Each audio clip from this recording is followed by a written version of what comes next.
اللہ اللہ اللہ اللہ اللہ اللہ اللہ۔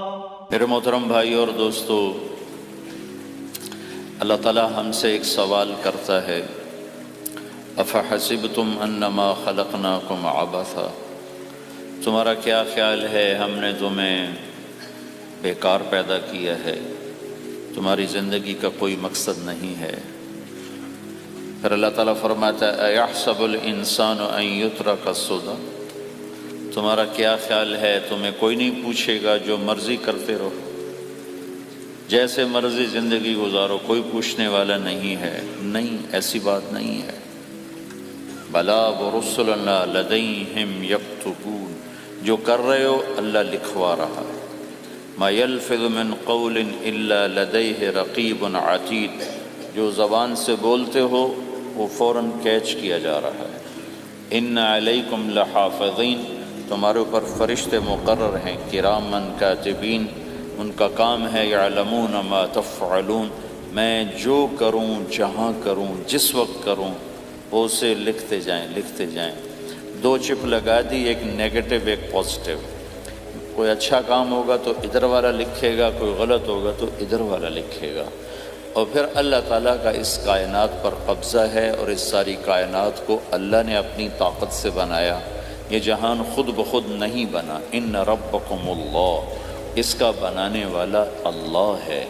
اللہ نے اپنا تعارف کرایا، میں کون ہوں؟ الذی خلق السماوات والارض، میں وہ اللہ ہوں جس نے زمین آسمان بنائے، فی ستۃ ایام، اس میں 6 دن لگائے، ثم استوی علی العرش، پھر عرش پر استوا کیا، یغشی اللیل النہار، میں وہ اللہ ہوں جو رات کو لاتا ہے، دن کو لاتا ہے، تو دن کو آگے چلاتا ہے، رات کو پیچھے لاتا ہے، یطلبہ حثیثا، ان میں یہ دوڑ چلتی رہتی ہے، الشمس والقمر والنجوم مسخرات بامرہ، سورج، چاند، ستارے، ہر شے اس اللہ تعالیٰ کے قبضہ قدرت میں ہے۔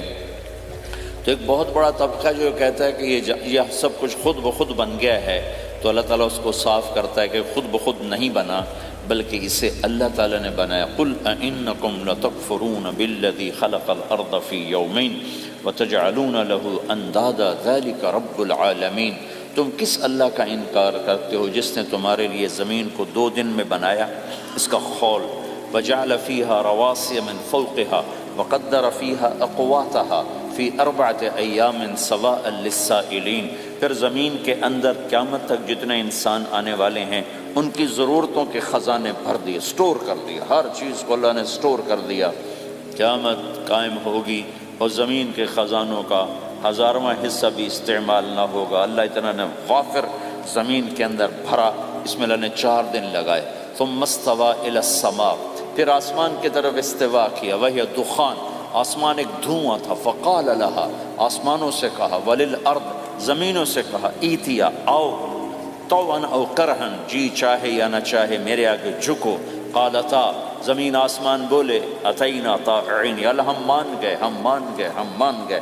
فقضاہن 7 سماوات، پھر اللہ نے 7 آسمان بنائے، جیسے زمینیں بنائیں ایسے 7 آسمان بنائے، فی یومین، 2 دن اس میں لگائے، وَأَوْحَى فِي كُلِّ سَمَاءٍ أَمْرَهَا، ہر آسمان کو الگ الگ حکم دیا اور اپنے حکم کے ساتھ باندھا، پکڑا۔ يُمْسِكُ السَّمَاوَاتِ وَالْأَرْضَ أَن تَزُولَا، زمین آسمان کو اللہ نے روکا ہوا ہے، اللہ نے روکا ہوا ہے، اگر اللہ یوں چھوڑ دے تو ساری کائنات آپس میں ٹکرا جائے، آپس میں ٹکرا جائے ساری کائنات۔ یہ الشمس تجری لمستقر لها ذلك تقدیر العزیز العلیم، سورج کو سورج 6 لاکھ مائل فی گھنٹہ کی رفتار سے دوڑ رہا ہے، اور زمین سے 12 لاکھ گنا بڑا ہے، اور اس میں ٹیمپریچر 2.5 کروڑ سینٹی گریڈ تک اس کا ٹیمپریچر چلتا ہے، اور یہ کوئی ٹھوس چیز نہیں، گیسز ہیں، اور ہر سیکنڈ میں اس میں ہیلیم گیس پھٹتی ہے اور وہ ہائیڈروجن میں تبدیل ہوتی ہے۔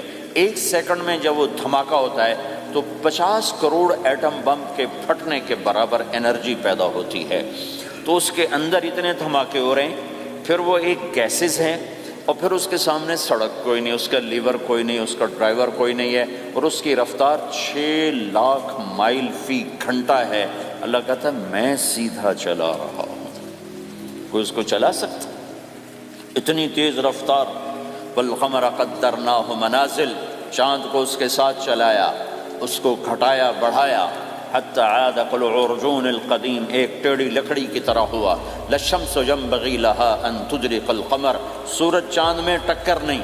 ولللیل سابق النہار، دن اور رات میں ٹکر نہیں ہے، اس لیے کہ یہ تیرے رب کا بنایا ہوا نظام ہے۔ وما کان ربک نسیا، اور تیرا رب بھول چوک سے پاک ہے۔ وہ جو کرتا ہے حق کرتا ہے، جو کرتا ہے سچ کرتا ہے، جس کو روکتا ہے تو حق ہے، جس کو دیتا ہے تو حق ہے، وہ مارتا ہے تو حق ہے، اور زندگی دیتا ہے تو حق ہے، عروج لاتا ہے تو حق ہے، زوال لاتا ہے تو حق ہے۔ تو اللہ قرآن میں یہ ایک ذہن بناتا ہے کہ تم بیکار نہیں پیدا ہوئے، تمہارے پیچھے ایک طاقتور اللہ ہے جس نے ساری کائنات کو قابو کیا ہوا ہے، اس کے اوپر اس کا نظام چلتا ہے، حکومت چلتی ہے۔ سورج، چاند، ستارے، ہوا، یہ میرا ہاتھ کی یہ حرکت بھی میرے رب کی قسم میرے اللہ سے پوچھ کے ہے۔ میرا اللہ روک دے تو یہ ہاتھ یہیں ہو گئے، ہل نہیں سکے گا۔ کتنے لوگ جو ہاتھ اٹھانا چاہتے ہیں نہیں اٹھا سکتے، آنکھ کھولنا چاہتے ہیں نہیں کھول سکتے، بولنا چاہتے ہیں نہیں بول سکتے، چلنا چاہتے ہیں نہیں چل سکتے۔ جس نے چلایا اسی نے بٹھایا، جس نے بڑھایا اسی نے ہٹایا، جس نے زندگی دی اسی نے موت دی، جس نے موت دی ہے وہی موت کے بعد زندہ کرنے والا ہے۔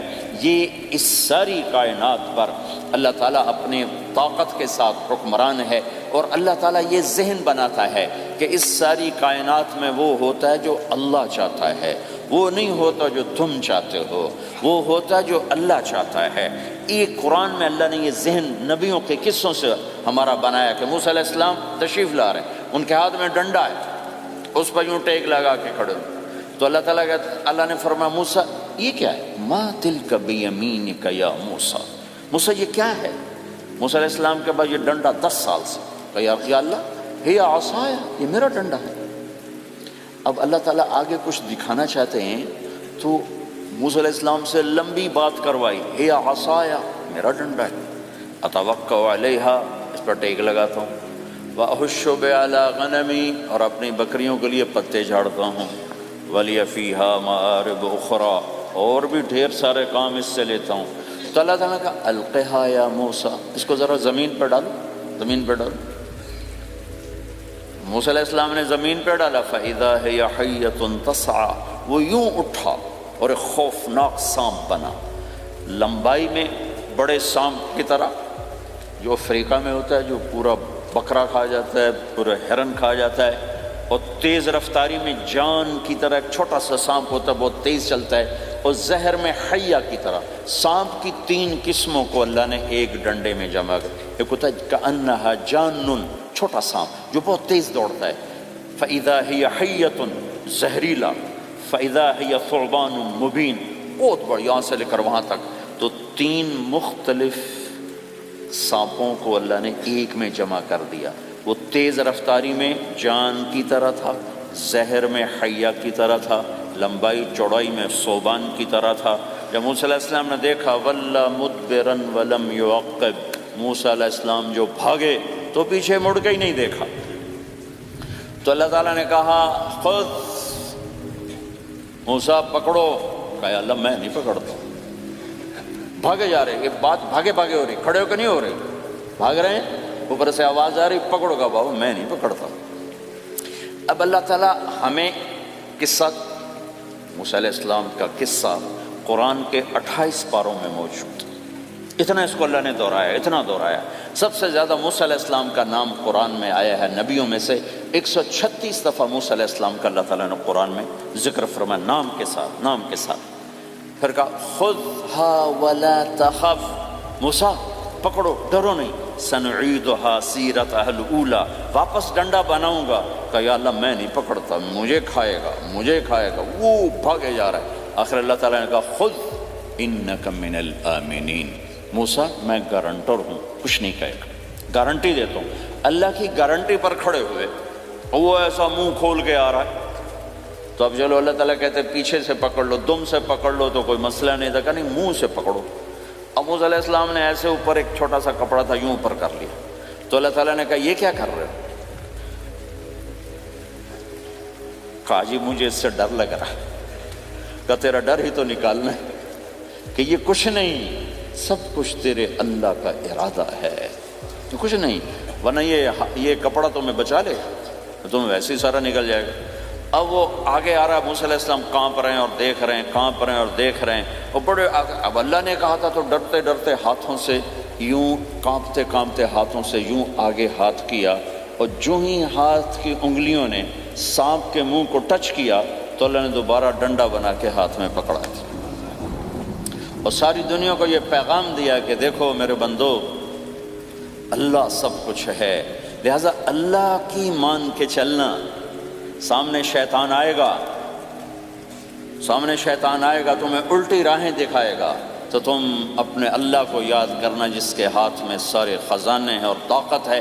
ایک سیکنڈ میں اسے سانپ بنایا، اگلے سیکنڈ میں اسے ڈنڈا بنایا، اور پھر موسیٰ علیہ السلام کے ہاتھ میں پکڑایا، نیا نہیں، وہی جو ان کے پاس تھا وہی ان کو واپس کر کے پوری دنیا کے انسانوں کو اور اس امت کو خاص طور پر اللہ تعالیٰ نے یہ سوچ دی کہ اس کائنات میں ایک طاقت ہے اللہ جو سب کچھ کر سکتا ہے، اور اس کے چاہے کو کوئی روک نہیں سکتا اور اس کے روکے کو کوئی کروا نہیں سکتا، وہ اللہ ہے۔ یہ قرآن کے واقعات ہیں۔ حضرت مریم عیسیٰ علیہ السلام کی والدہ کسی غیر مرد کو دیکھا نہیں، اتنا پردے میں ہے۔ ایک دم ایک نوجوان خوبصورت کمرے میں داخل ہوتا، فتمثل لها بشرا سویا، خوبصورت، تو مریم انی اعوذ بالرحمن منک ان کنت تقیا، اللہ کی پناہ چاہتی ہوں، کون ہو؟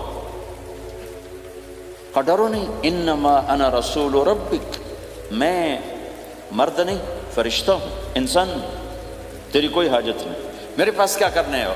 لأہب لکی غلاما زکیا، اللہ کا ارادہ ہو چکا ہے تمہیں بیٹا دیا جائے۔ کأنہ یکون لی غلام، مجھے کیسے بیٹا ہو سکتا ہے؟ لم یمسسنی بشر، میری شادی کوئی نہیں، ولم اکو بغیہ، اور میں غلط عورت نہیں ہے کہ میں گناہ کروں اور اس سے حمل ہوش۔ بیٹا ہونے کے دو راستے ہیں، ایک حلال ہے ایک حرام ہے، حلال نکاح ہے، حرام زنا ہے، تو زنا میں کر نہیں سکتی، شادی میری ہوئی نہیں، تو مجھے کیسے بیٹا ہوگا؟ قال کذلک، قال ابھی ہو جائے گا، قال ربک هو علی ہین، کا تیرے رب کے لیے مسئلہ ہی نہیں۔ وَلِنَجْعَلَهُ آیَةً لِلنَّاسِ، وہ ایک نشانی ہوگا، وَرَحْمَةً مِنَّا، ایک اللہ کی رحمت ہوگا، وَكَانَ أَمْرًا مَقْضِيًّا، مریم تیرے دنیا میں آنے سے پہلے ہی اللہ فیصلہ کر چکا تھا کہ تجھے بغیر شادی کے ہی بیٹا دینا ہے۔ اب وہ آگے بڑھے وہ پیچھے ہٹیں، وہ آگے بڑھے وہ پیچھے ہٹیں، پیچھے آ گئی دیوار، اب دیوار کے آگے تو کوئی جا نہیں سکتے تو یوں لگ کے کھڑی ہوگی، تو جبریل آئے، انسانی شکل، یہاں سے پکڑا، ہاتھ کو نہیں ٹچ کیا، یہاں سے پکڑا کرتے کو، اور دور سے کھڑے ہو کر پھونک ماری، ادھر پھونک پڑی، ادھر 9 مہینے کا حمل تیار ہو، ایک سیکنڈ، ایسا نہیں کہ حمل ٹھہرا پھر 9 مہینے اٹھایا، ایسا نہیں ہوا۔ فَحَمَلَتُهُ، فا کا لفظ آتا ہے، فَانْتَبَذَتْ، پھر فا کا لفظ آتا ہے، فَأَجَاءَهَا الْمَخَاضُ، پھر فا کا لفظ آتا ہے، فا اور فا، یہ عربی زبان میں کسی کام کے فوراً ہونے کو بتا رہا ہے۔ فا کا مطلب فوراً کسی کام کے ہونے کی طرف اشارہ ہوتا ہے، تو ادھر پھونک پڑی، ادھر حمل ہوا، ادھر درد ہوا، ادھر وہ بھاگی اور درختوں کے اندر جا کر ایک ٹیک لگائی ایک کھجور کے تنے کے ساتھ، اور جاتے ہی بچہ پیدا ہو گیا، تو وہ روئیں، یا لیتنی مت قبل ھذا وکنت نسیا منسیا، ہائے میں اس سے پہلے مر جاتی، میرا بھولنا بھی لوگ بھول جاتے، اب میں کیا کروں؟ تو جبریل پھر آ گئے، فناداھا من تحتھا، ذرا پردے میں، اب سامنے نہیں آیا، ذرا پردے میں آئے، کیا بچہ پیدا ہو چکا ہے، کوئی بے پردگی نہ ہو، لا تحزنی، ڈرو نہیں، قد جعل ربک تحتک سریا، پر مارا پانی کا چشمہ نکل آیا، وہزی الیک بجذع النخلہ، اور وہ جو کھجور تھی اس اوپر سے کٹی ہوئی تھی، خشک کھجور تھی، خالی اس کا تنا تھا، تو جبریل نے کہا اس کو ہلاؤ، اس کو ہلاؤ، تو انہوں نے ہلایا تو ساقط علیک رطبا جنیا، تو دیکھے گی کہ یہ کھجور کے اوپر نہ کوئی شاخ ہے، نہ کوئی پھل ہے، نہ کوئی پتا ہے، لیکن جب اس نے ہلایا تو ایک دم تازہ کھجوریں گرنے لگ گئیں، تازہ کھجوریں، تو جبریل نے پھر کہا مریم جو اللہ اس درخت کو بغیر شاخ کے پھل دے رہا ہے تجھے بغیر مرد کے بیٹا دے رہا ہے۔ کلی وشربی وقرری عینا، کھا پی صاف صوف ہو اور سکون پکڑ، سکون میں آ جا اور جا بعض شہر کی طرف جا، لوگ آئیں گے کہیں گے تو نے یہ کیا کیا، تو تم نے کہنا ہے انی نذرت للرحمن صوما فلن اکلم اليوم انسیا، بھائی میرا تو روزہ ہے میں نہیں بول سکتی، اس سے بات کرو، بچے سے بات کرو۔ بنو اسرائیل کا روزہ اتنا سخت تھا کہ صرف کھانے پینے کی پابندی نہیں، بولنے پر بھی پابندی لگا دی گئی۔ وہ سچ بھی بولیں تو ان کا روزہ ٹوٹ جاتا تھا، یہ امت جھوٹ بھی بولے تو روزہ نہیں ٹوٹتا، خراب ہو جاتا ہے، ٹوٹتا نہیں۔ تو فَأَتَتْ بِهِ قَوْمَهَا تَحْمِلُهُ، بچہ ہاتھ میں اور آئیں بعض شہر میں، قَالُوا يَا مَرْيَمُ لَكَ جِئْتِ شَيْئًا فَرِيًّا، شور مچ گیا، مریم یہ کیا کیا، یا اخت ہارون، ارے ہارون کی بہن، مَا كَانَ أَبُوكِ امْرَأَ سَوْءٍ، تیرا باپ ایسا نہیں تھا، وَمَا كَانَتْ أُمُّكِ بَغِيًّا، تیری ماں ایسی نہیں تھی، تو نے یہ کیا کیا، تو نے یوں کیا۔ اس کا مطلب تھا روزہ، اور اس کا مطلب تھا اس سے بات کرو۔ فَأَشَارَتْ إِلَيْهِ قَالُوا كَيْفَ نُكَلِّمُ مَنْ كَانَ فِي الْمَهْدِ صَبِيًّا، کہنے لگے مریم تو اتنی بے وقوف ہے کہ تجھے اپنے گناہ چھپانے کا طریقہ بھی نہیں آیا، تو کہتی میرا نکاح ہو گیا ہے، تو کہتی زکریا علیہ السلام نے چپکے سے میری شادی کر دی ہے، تو اپنا گناہ چھپانے کے لیے کہتی بچے سے بات کرو۔ کبھی بچہ بھی بولا، اب شور مچا ہوا ہے کہ ایک دم یہ آدھے پونے گھنٹے کا بچہ، اس کی آواز بلند ہوئی اور اس لاؤڈ سپیکر سے اوپر چلی گئی، پورے شہر گونج اٹھا، قال انی عبد اللہ، لوگو سنو میں اللہ کا بندہ ہوں، آتانی الکتاب، مجھے اللہ نے کتاب دی، وجعلنی نبیا، مجھے اللہ نے نبی بنایا، وجعلنی مبارکا، مجھے اللہ نے برکت والا بنایا، اینما کنت، میں جہاں بھی ہوں گا، واوصانی بالصلاۃ والزکاۃ ما دمت حیا، اور میرے رب نے مجھے کہا نماز پڑھنی ہے، زکوٰۃ دینی ہے، وبرم بوالدتی، اور میرے رب نے مجھے کہا ہے کہ میں اپنی ماں کی خدمت کروں، فرما بردار بنوں، ولم یجعلنی جبارا شقیا، والسلام علی یوم اموت ویوم ابعث، والسلام علی یوم ولدت ویوم اموت ویوم ابعث حیا، میرے اللہ کی میرے اوپر سلامتی ہے جب پیدا ہوا، جب مروں گا، جب اٹھائے جاؤں گا۔ ذالک عیسی ابن مریم قول الحق الذی فیہ یمترون، یہ ہے مریم کا بیٹا عیسیٰ علیہ السلام، یہ اللہ کا بیٹا نہیں ہے، یہ مریم کا بیٹا ہے۔ اللہ تعالیٰ نے پورے قرآن میں کسی عورت کا نام نہیں لیا، عورت کو ایسا پردے کی چیز اللہ تعالیٰ نے بنایا ہے کہ اتنی عورتوں کا ذکر قرآن میں کیا، کسی کا نام نہیں ذکر کیا سوائے حضرت مریم کے نام، باقی سب کو امرات العزیز، امرات فرعون، امرات نوح، امرات کے ساتھ گورنر کی بیوی، فرعون کی بیوی، نوح کی بیوی، لوط کی بیوی، اللہ نام بھی لے سکتا تھا، مصر کے گورنر کی بیوی تو لفظ زلیخا بھی کہہ دیتا، زلیخا نہیں کہا، فرعون کی بیوی اللہ آسیہ کہہ دیتا، آسیہ نہیں کہا، صرف ایک عورت کا نام آیا ہے، وہ ہے حضرت مریم علیہ السلام۔ حضرت مریم کا نام اللہ نے اس لیے واضح کیا کہ ایک بہت بڑے طبقے نے اللہ پہ الزام لگایا کہ عیسیٰ علیہ السلام اللہ کا بیٹا ہے، تو اللہ تعالیٰ نے کہا نہیں، اللہ کا نہیں، مریم کا بیٹا ہے، اللہ کا نہیں، مریم کا بیٹا ہے۔ مَتَّخَذَ صَاحِبَةً وَلَا وَلَدًا، نہ میری کوئی بیوی ہے نہ بچہ ہے، لَمْ يَكُنْ لَهُ شَرِيكٌ فِي الْمُلْكِ، نہ کہ اس کا شریک ہے، وَلَمْ يَكُنْ لَهُ وَلِيٌّ مِّنَ الذُّلِّ، نہ کہ اس کا مددگار ہے، فَكَبِّرْهُ تَكْبِيرًا، اس ایک اللہ کی کبریائی بڑائی کے گن گا، گیت گا، دل میں بٹھا، دل میں بٹھا، دل میں بٹھا، تاکہ سارا وجود اس کے آگے ڈھلتا جائے، چلتا جائے۔ یہ واقعات یہ ذہن بناتے ہیں کہ اس کائنات میں وہ ہوتا ہے جو اللہ چاہتا ہے، وہ ہوگا جو اللہ چاہے گا، وہ ہوا جو اللہ نے چاہا۔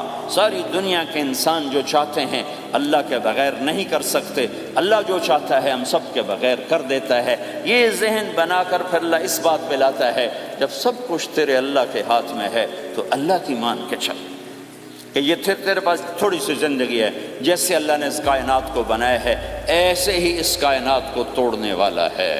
ایک دن آئے گا، ازفت الازفہ، وہ قریب آ چکا ہے، لیس لہا من دون اللہ کاشفا، اسے کوئی روک نہیں سکتا، ہٹا نہیں سکتا، وہ آئے گا.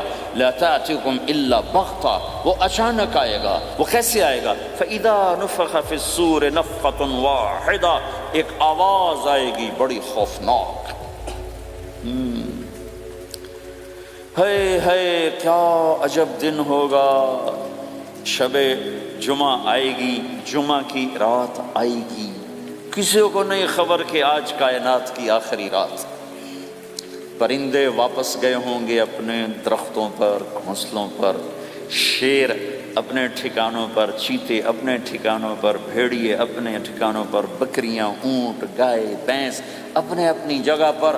اور اگر یہ بولٹن اس وقت موجود ہوگا تو بولٹن کے باشندے سوئے ہوں گے اپنے گھروں میں. کوئی ادھر تیاری کہ میں نے جاب پہ جانا ہے، یہ میرا سامان پڑا ہے، میں نے اسکول جانا ہے، یہ میری کتابیں پڑھی ہیں، میں نے آفس جانا ہے، یہ میری فائلیں پڑھی، میرا لیپ ٹاپ پڑا ہوا ہے. یہ سب کچھ جیسے آج کی رات ہے ایسے ہی ایک رات آئے گی.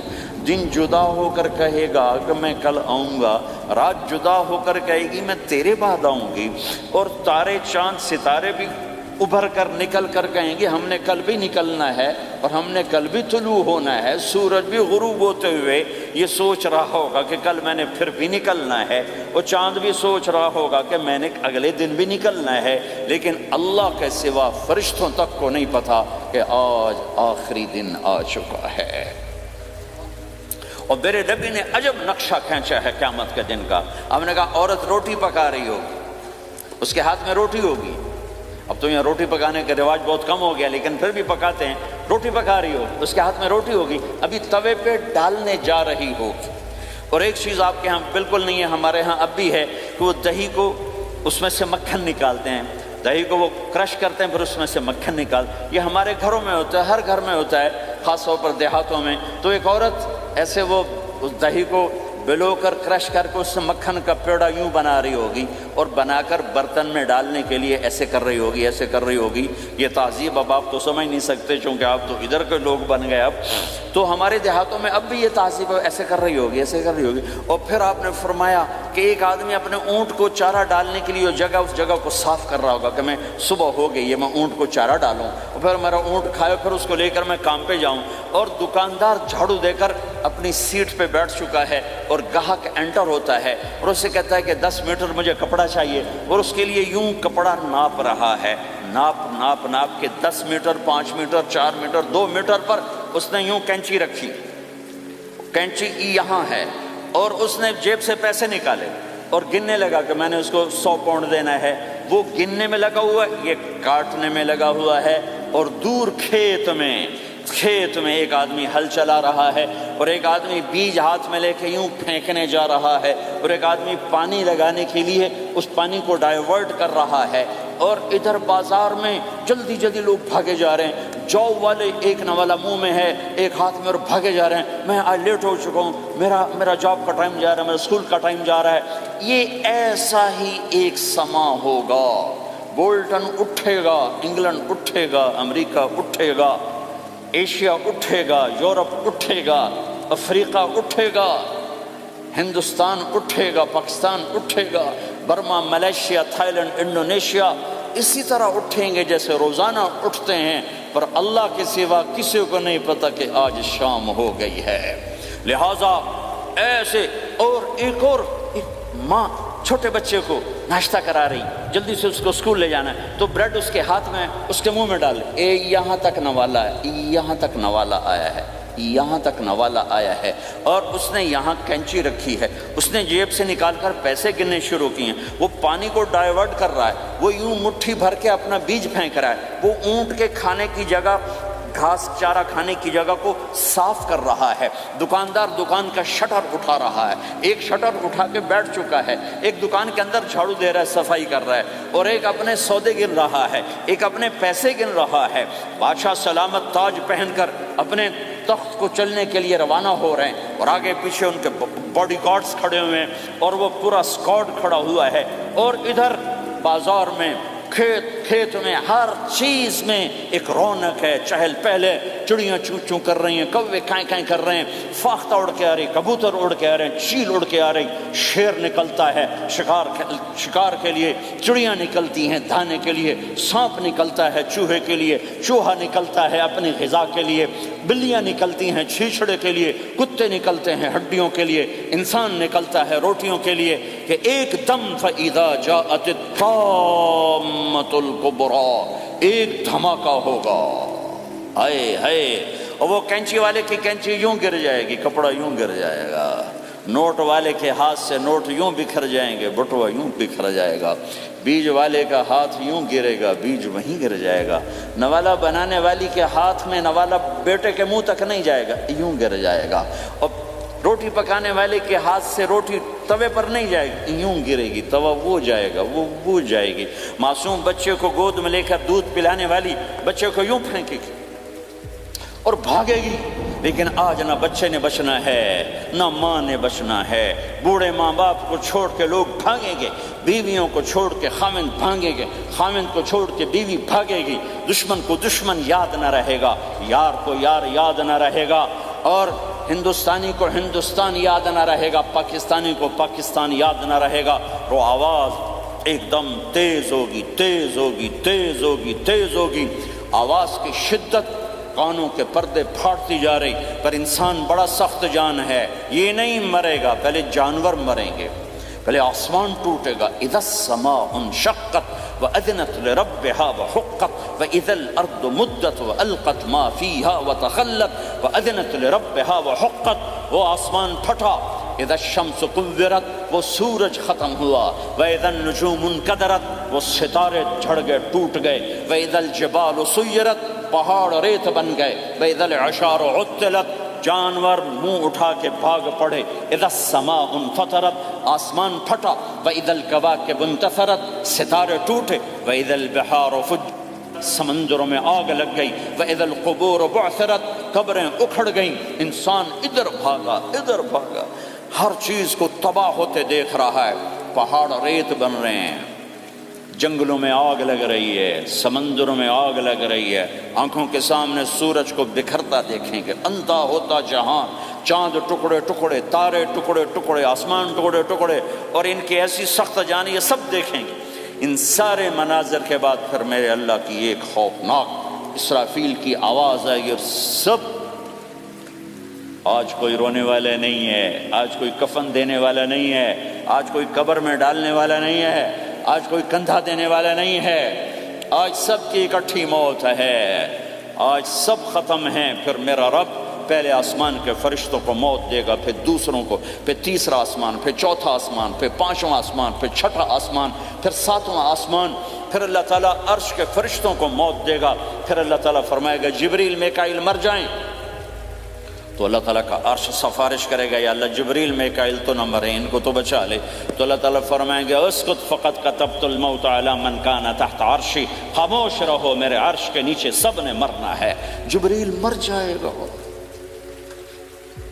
میکائیل مر جائے گا، پھر اللہ پوچھے گا کون باقی ہے، تو وہ کہے گا یا اللہ اسرافیل جو پھونک رہا ہے وہ باقی ہے اور میں باقی ہوں، اللہ کہیں گے اسرافیل مر جائے، تو اسرافیل وہ جو ہاتھ میں لے کے پھونک مار رہے ہوں گے، سور وہ ان کے ہاتھوں سے گرے گا اور اسرافیل میں گرے گا، اور وہ سور یوں اڑتا ہوا اللہ کے عرش کے ساتھ جا کر ٹک جائے گا، پھر اللہ فرمائے گا کون باقی ہے، اب اسرائیل کی ٹانگیں کانپیں گی، سب کو موت کا ذائقہ چکھانے والا آج خود چکھنے لگا ہے،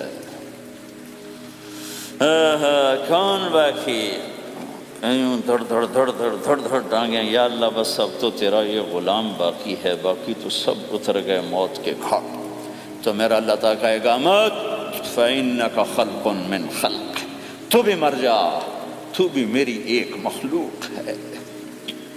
او میرے بھائیو، اس مٹ جانے والی دنیا کے پیچھے اللہ کو ناراض نہ کرو، اس کی عزت بھی دھوکہ ہے، اس کی شہرت بھی دھوکہ ہے، اس کی دولت بھی دھوکہ ہے، اس کی حکومت بھی دھوکہ ہے، اس کا عروج بھی دھوکہ ہے، اس کا زوال بھی دھوکہ ہے، اس کی عزت بھی دھوکہ ہے، اس کی ذلت بھی دھوکہ ہے، اس کا مال بھی دھوکہ ہے، اور اس کا فقر غربت بھی دھوکہ ہے، اس کی زندگی بھی دھوکہ ہے، سب نظروں کا فریب ہے۔ حضرت علی کا فرمان ہے الناس النیام اذا ما تنتبہ، لوگ سوئے ہوئے ہیں، جب موت آئے گی تو آنکھ کھل جائے گی۔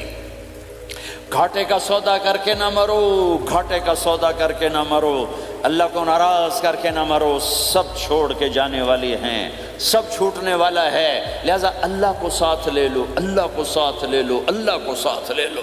سب کو مارنے کے بعد میرا اللہ کہے گا من کان لی شریکن فلیات، کوئی ہے میرے سامنے تو آؤ، من کان لی شریکن فلیات، کوئی ہے میرے مقابلے میں تو آؤ، من کان لی شریکن فلیات، کوئی ہے میری ٹکر کا تو آؤ، تین دفعہ۔ پھر اللہ زمین آسمان کو ایک جھٹکا دے گا، پھر کہے گا انا الملک، میں بادشاہ ہوں، پھر دوسرا جھٹکا دے گا، پھر کہا انا القدوس السلام المومن، میں ہوں قدوس السلام مومن، پھر تیسرا جھٹکا دے گا، پھر کہے گا انا المہیمن العزیز الجبار المتکبر، میں ہوں متکبر، جبار، عزیز، مہیمن۔ پھر اللہ تعالیٰ کہے گا این الملوک، بادشاہ کہاں؟ این الملوک، بادشاہ کہاں ہے؟ این المتکبرون، وہ تکبر کرنے والے کہاں ہیں؟ این الجبارون، ظالم کہاں ہیں؟ این المتکبرون، تکبر والے کہاں ہیں؟ کوئی ہو تو جواب دے۔ پھر اللہ تعالیٰ کہے گا لمن الملک اليوم، آج کون ہے بادشاہ، آج کس کی ہے بادشاہی؟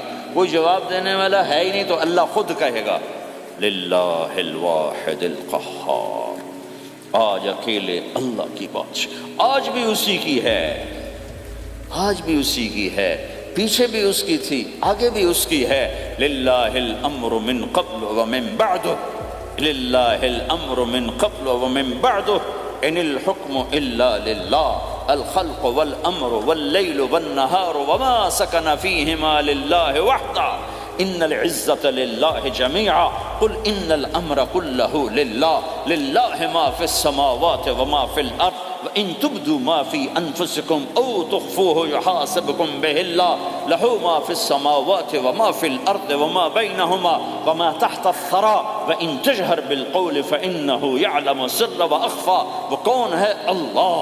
وہ کیسا ہے؟ لا الہ الا ہو۔ صفات کیسی ہیں؟ لہ الاسماء الحسنی۔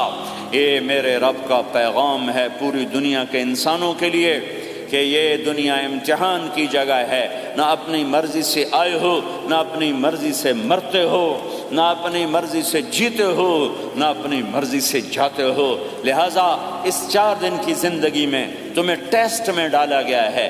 اللہ کو راضی کرتے ہو، شیطان کو راضی کرتے ہو، اللہ کو مناتے ہو، شیطان کے پیچھے چلتے ہو، اللہ کو مناتے ہو، اپنی طبیعت اور اپنی طبیعت کے غلام بنتے ہو۔ یہ میرا اور آپ کا امتحان ہے۔ لا الہ الا اللہ میں ایگریمنٹ ہے، یا اللہ تیری مان کے چلیں گے۔ لا الہ الا اللہ ایگریمنٹ ہے، یا اللہ تیری مان کے چلیں گے۔ کیسے تیری مان کے چلیں گے؟ اگلا حصہ ہے محمد الرسول اللہ، تیرے حبیب کے طریقے پر چلیں گے۔ اللہ کو راضی کرنے کا ایک ہی راستہ ہے، عرب کے لیے، عجم کے لیے، کالے کے لیے، گورے کے لیے، سید کے لیے، قریشی کے لیے، ہاشمی کے لیے، پٹھان کے لیے، راجپوت کے لیے، گجراتی کے لیے، ملائی کے لیے، تھائی کے لیے، انڈین کے لیے، سب کے لیے ایک راستہ ہے، ایک راستہ ہے، ایک راستہ ہے، وہ ہے محمد الرسول اللہ۔ جب آپ معراج پہ گئے تو آپ نے کہا یا اللہ، آپ نے ابراہیم کو خلیل بنایا اور موسیٰ کو کلیم بنایا اور داود کو لوہا نرم کر کے دیا، سلیمان کو ہوا تابع کر کے دی، اور عیسیٰ علیہ السلام کے لیے مردے زندہ کیے، میرے لیے کیا ہے؟ تو اللہ تعالیٰ نے فرمایا اولیس قد آتیتک افضل من ذلک کلہ، میرے محبوب میں نے آپ کو وہ دیا ہے جو کسی کو نہیں دیا۔ وہ کیا دیا ہے؟ کہ اللہ ذکرت الا ذکرت معی، قیامت تک تیرا میرا نام اکٹھا رہے گا، الگ نہیں ہو سکتا، ایسے رہے گا۔ لا الہ الا اللہ محمد رسول اللہ۔ لا الہ الا اللہ میں 12 حرف ہیں، 12۔ محمد رسول اللہ میں 12 حرف ہیں۔ لا الہ الا اللہ 12 حرفوں سے بنا ہے، لام اور الف، یہ اس کو گنو تو 12 بنتے ہیں، پھر میم اور ہا اور میم اور دال کو آگے تک گنو تو 12 بنتے ہیں، ادھر بھی 12 ادھر بھی 12۔ پھر حرف کی 2 قسمیں ہیں، ایک نقطے والے ایک بغیر نقطے والے۔ نقطے والے حرف کمزور ہوتے ہیں، بغیر نقطے والے حرف طاقتور ہوتے ہیں، کہ نقطے والا حرف اپنا مطلب بنانے کے لیے نقطے کا محتاج بن جاتا ہے، اور جو بغیر نقطے والا ہوتا ہے وہ اپنا مطلب بتانے کے لیے نقطے کا محتاج نہیں ہوتا۔ جیم کمزور ہے، ہا طاقتور ہے، ہا کو اپنا مطلب بتانے کے لیے نقطے کی ضرورت نہیں، جیم کو خا کو اپنا مطلب بتانے کے لیے نقطے کی ضرورت ہے۔ سین طاقتور ہے، شین کمزور ہے، کہ شین کو اپنا مطلب بتانے کے لیے 3 نقطوں کی ضرورت ہے، سین کو اپنا مطلب بتانے کے لیے کسی نقطے کی ضرورت نہیں ہے۔ الف طاقتور ہے، با کمزور ہے، تا کمزور ہے، ہا طاقتور ہے، جیم کمزور ہے، خا کمزور ہے، دال طاقتور ہے، را طاقتور ہے، زا کمزور ہے، سین طاقتور ہے، شین کمزور ہے، صاد طاقتور ہے، ضاد کمزور ہے، تا طاقتور ہے، غا کمزور ہے۔ یہ میں آپ کو حروف کی بات بتا رہا ہوں۔ جب میرے اللہ نے اپنا کلمہ بنایا، پہلے اپنا نام منتخب کیا اللہ، تو اس میں کوئی حرف نقطے والا نہیں آیا، ٹھیک ہے؟ اللہ کوئی نقطے والا حرف ہے؟ پھر اللہ نے اپنے نبی کا نام بنایا محمد، کوئی نقطے والا حرف ہے؟ پھر نام بنایا احمد، کوئی نقطے والا حرف ہے؟ پھر جب کلمہ بنایا تو کلمہ ان حرفوں سے بنایا جس میں کوئی نقطے والا حرف نہیں ہے۔ لا الہ الا اللہ محمد الرسول اللہ۔ سارے خزانے اللہ کے ہاتھ میں، ساری عزتیں بلندیاں اللہ کے ہاتھ میں، جانے کا راستہ محمد الرسول اللہ، پہنچنے کا راستہ محمد الرسول اللہ، لینے کا راستہ محمد الرسول اللہ، جہنم سے بچنے کا راستہ محمد الرسول اللہ، جنت میں جانے کا راستہ محمد الرسول اللہ، دنیا کی برکتیں عزتیں سمیٹنے کا راستہ محمد الرسول اللہ، ذلتوں پستیوں سے بچنے کا راستہ محمد الرسول اللہ۔ میرے حبیب جنت کے لیے چابی ہیں، جہنم کے لیے تالا ہیں، عزت کے لیے چابی ہیں، ذلتوں کے لیے تالا ہیں، محبتوں کے لیے چابی ہیں، نفرتوں کے لیے تالا ہیں، اللہ کی رضا کے لیے وہ چابی ہیں، اور اللہ کی ناراضگی کا وہ تالا ہیں۔ جو محمدی بن گیا، جو محمد مصطفیٰ صلی اللہ تعالی وسلم کی سیرت میں ظاہر میں باطن میں ڈل گیا، اللہ کا محبوب بن گیا، اللہ نے اپنا بنا لیا۔ ابو لہب قریشی ہاشمی سید، اور اللہ نے کہا تبت یدا ابی لہب وتب، ابو لہب برباد ہو گیا۔ بلال حبشی کا بیٹا، غلام کا بیٹا، کالے کا بیٹا، لیکن میرے نبی نے فرمایا جب میں جنت میں جاؤں گا تو میری سواری کی رسی بلال کے ہاتھ میں ہوگی، جو میرے میں ساتھ چلے گا، میرے ساتھ چلے گا، اور اس دن تم بلال کی شان دیکھنا، سید قریشی سب دیکھتے رہ جائیں گے، اور ایک غلام سب سے بازی لے جائے گا، کہ جب سورے جنتی جنت کے دروازوں پر اکٹھے ہوں گے تو ایسے جنت کے 8 گیٹ ہیں، وہ سارے بند ہوں گے، سب بند ہوں گے، تو کہیں گے اندر کیسے جائیں؟ تو کہیں گے چلو آدم علیہ السلام سے بات کرتے ہیں، آدم علیہ السلام سے عرض کریں گے جناب ابا جان، دادا جان، دروازہ تو کھلوائیں۔ وہ کہیں گے بچوں میں نے تمہیں نکالا تھا، میں ڈال نہیں سکتی، جاؤ بھائی کسی اور سے بات کرو۔ اب آئیں گے نوح علیہ السلام، بابا میں نہیں کر سکتا، ابراہیم علیہ السلام، بابا میں نہیں کر سکتا، اسماعیل، اسحاق، یعقوب، یوسف، موسیٰ، یوشع، دانیال، الیاس، داؤد، یحییٰ، زکریا، سلیمان، بھائی ہمارے بس کا نہیں، بھائی ہمارے بس کا نہیں، بھائی ہمارے بس کا نہیں۔ سب سے آخر میں آئیں گے عیسیٰ علیہ السلام کے پاس، اگر اللہ چاہتا تو سیدھا ہمارے نبی کے پاس پہنچا دیتا، لیکن اللہ اپنے نبی کی شان دکھانا چاہتا ہے کہ میرا نبی کتنی شان والا ہے، کتنی عزت والا ہے، جس کی سنت کو تم پھینک دیتے ہو، سنت کی کوئی بات نہیں۔ 1 پاؤنڈ پھینکتے ہو کہ 1 پاؤنڈ گر گیا، کوئی بات نہیں، کہ 1 پاؤنڈ کو بھی ڈھونڈتے پھرتے ہو، سنت کوئی بات نہیں، پاؤنڈ نہیں۔ ہمارا پاکستانی 172 سے ضرب لائے گا، ہندوستانی 100 سے ضرب لگائے گا، پتہ نہیں کیا کیا کرے گا، ہیں تو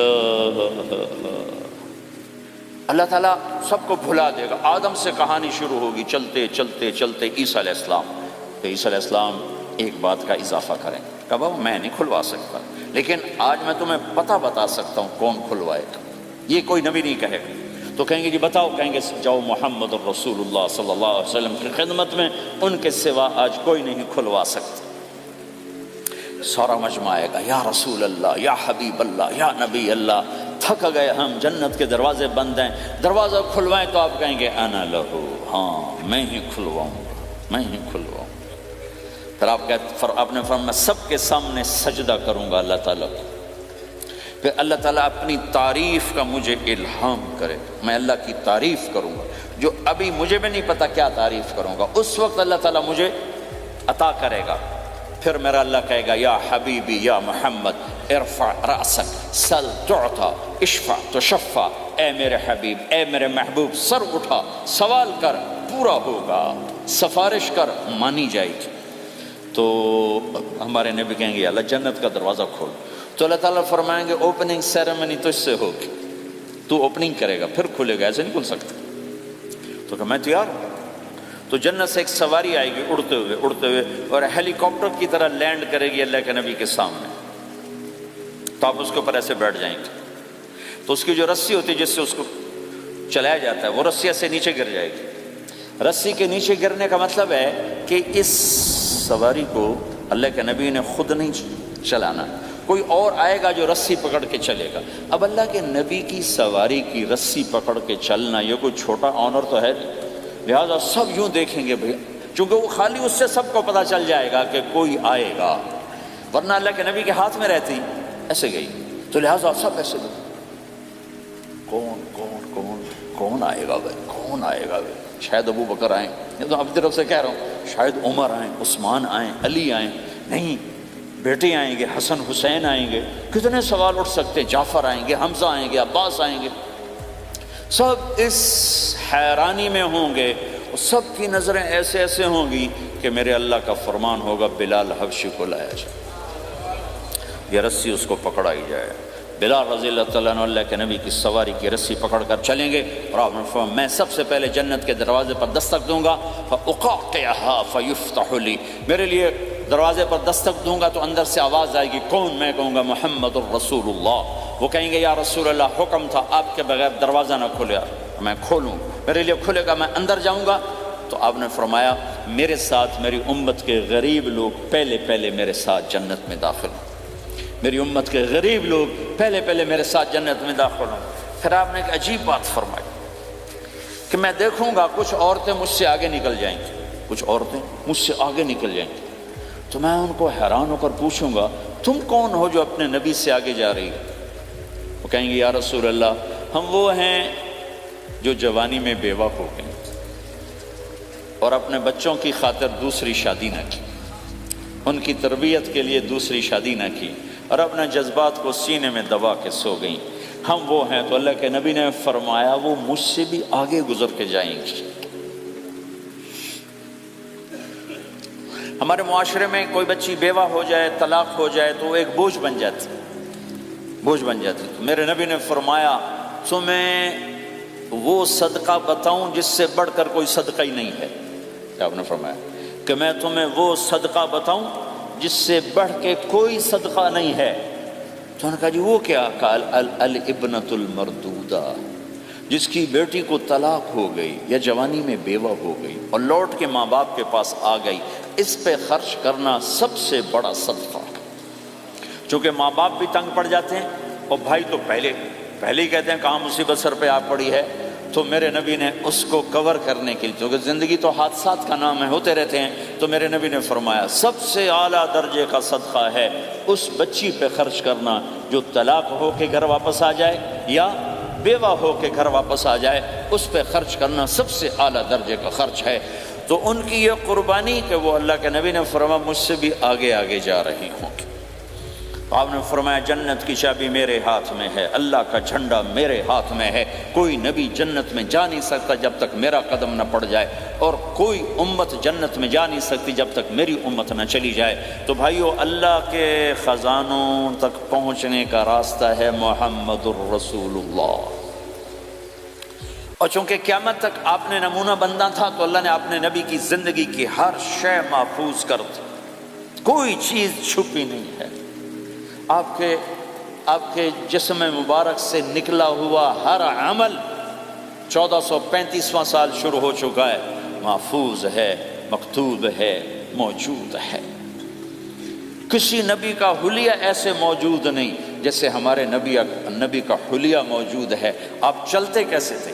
یمشی تکفیاً، آپ چلتے تھے کہ جیسے کوئی آدمی اوپر سے نیچے آ رہا ہو تو تھوڑا سا آگے جھک کے چلتا ہے، اور آپ چلتے تھے کہ آپ کے پاؤں کا چلنے کا فاصلہ، قدم سے قدم فاصلہ چھوٹا ہوتا تھا، اور چال میں تیزی ہوتی تھی، چال میں تیزی، فاصلہ تھوڑا، اس طرح آپ چلتے تھے۔ آپ کے دیکھنے کا انداز کیا تھا؟ یہ جل نظرہ الملاحظہ، یوں دیکھتے تھے، یوں دیکھتے، شرم کی وجہ سے نظر نہیں اٹھاتے تھے مردوں میں بیٹھ کر،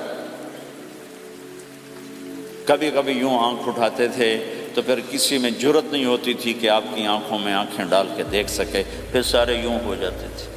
صرف 2 آدمی آپ کو دیکھ سکتے تھے اس وقت، جب آپ کی نظر اوپر ہوتی تھی تو 2 آدمی آپ کو دیکھ سکتے تھے، ایک ابو بکر اور ایک عمر، بس۔ آپ مسجد میں داخل ہوئے، آپ کے ادھر ابو بکر تھے، ادھر عمر تھے، سامنے مجمع تھا، آپ نے یوں ابو بکر کو پکڑا، یوں عمر کو پکڑا، یوں ان کے دونوں کے ہاتھ پکڑ کا، مجھے دیکھ رہے ہو؟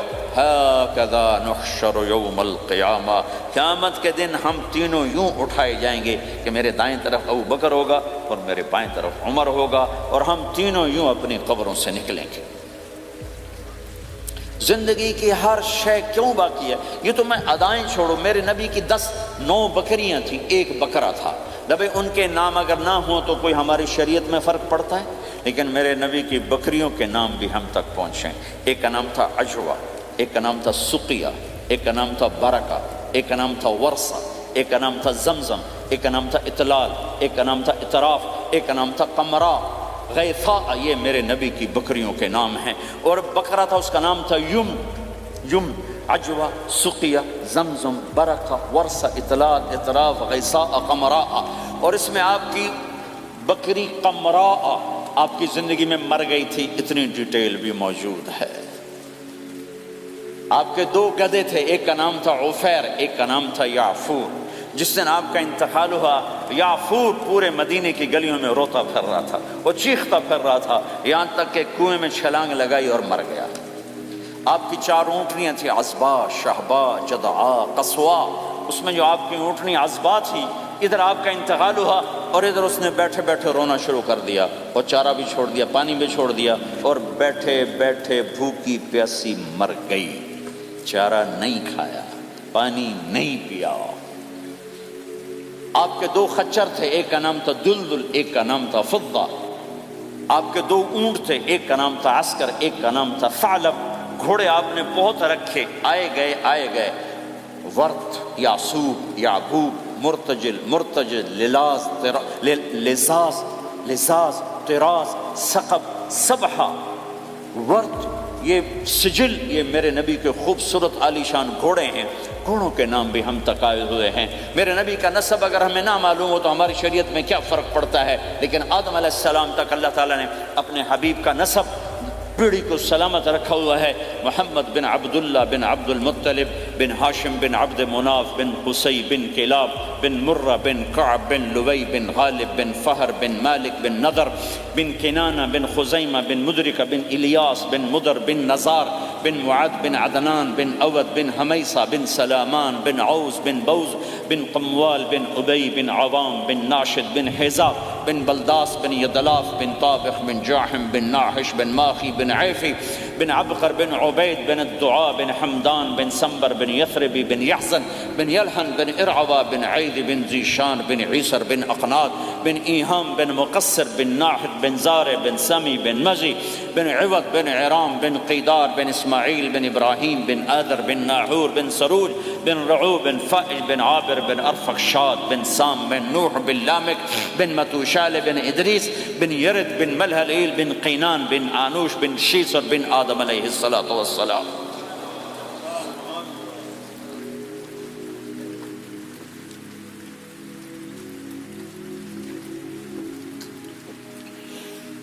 اللہ کا اعلان ہے، جہاں رہو اللہ کے نبی کے طریقوں کو پکڑ کے رہو۔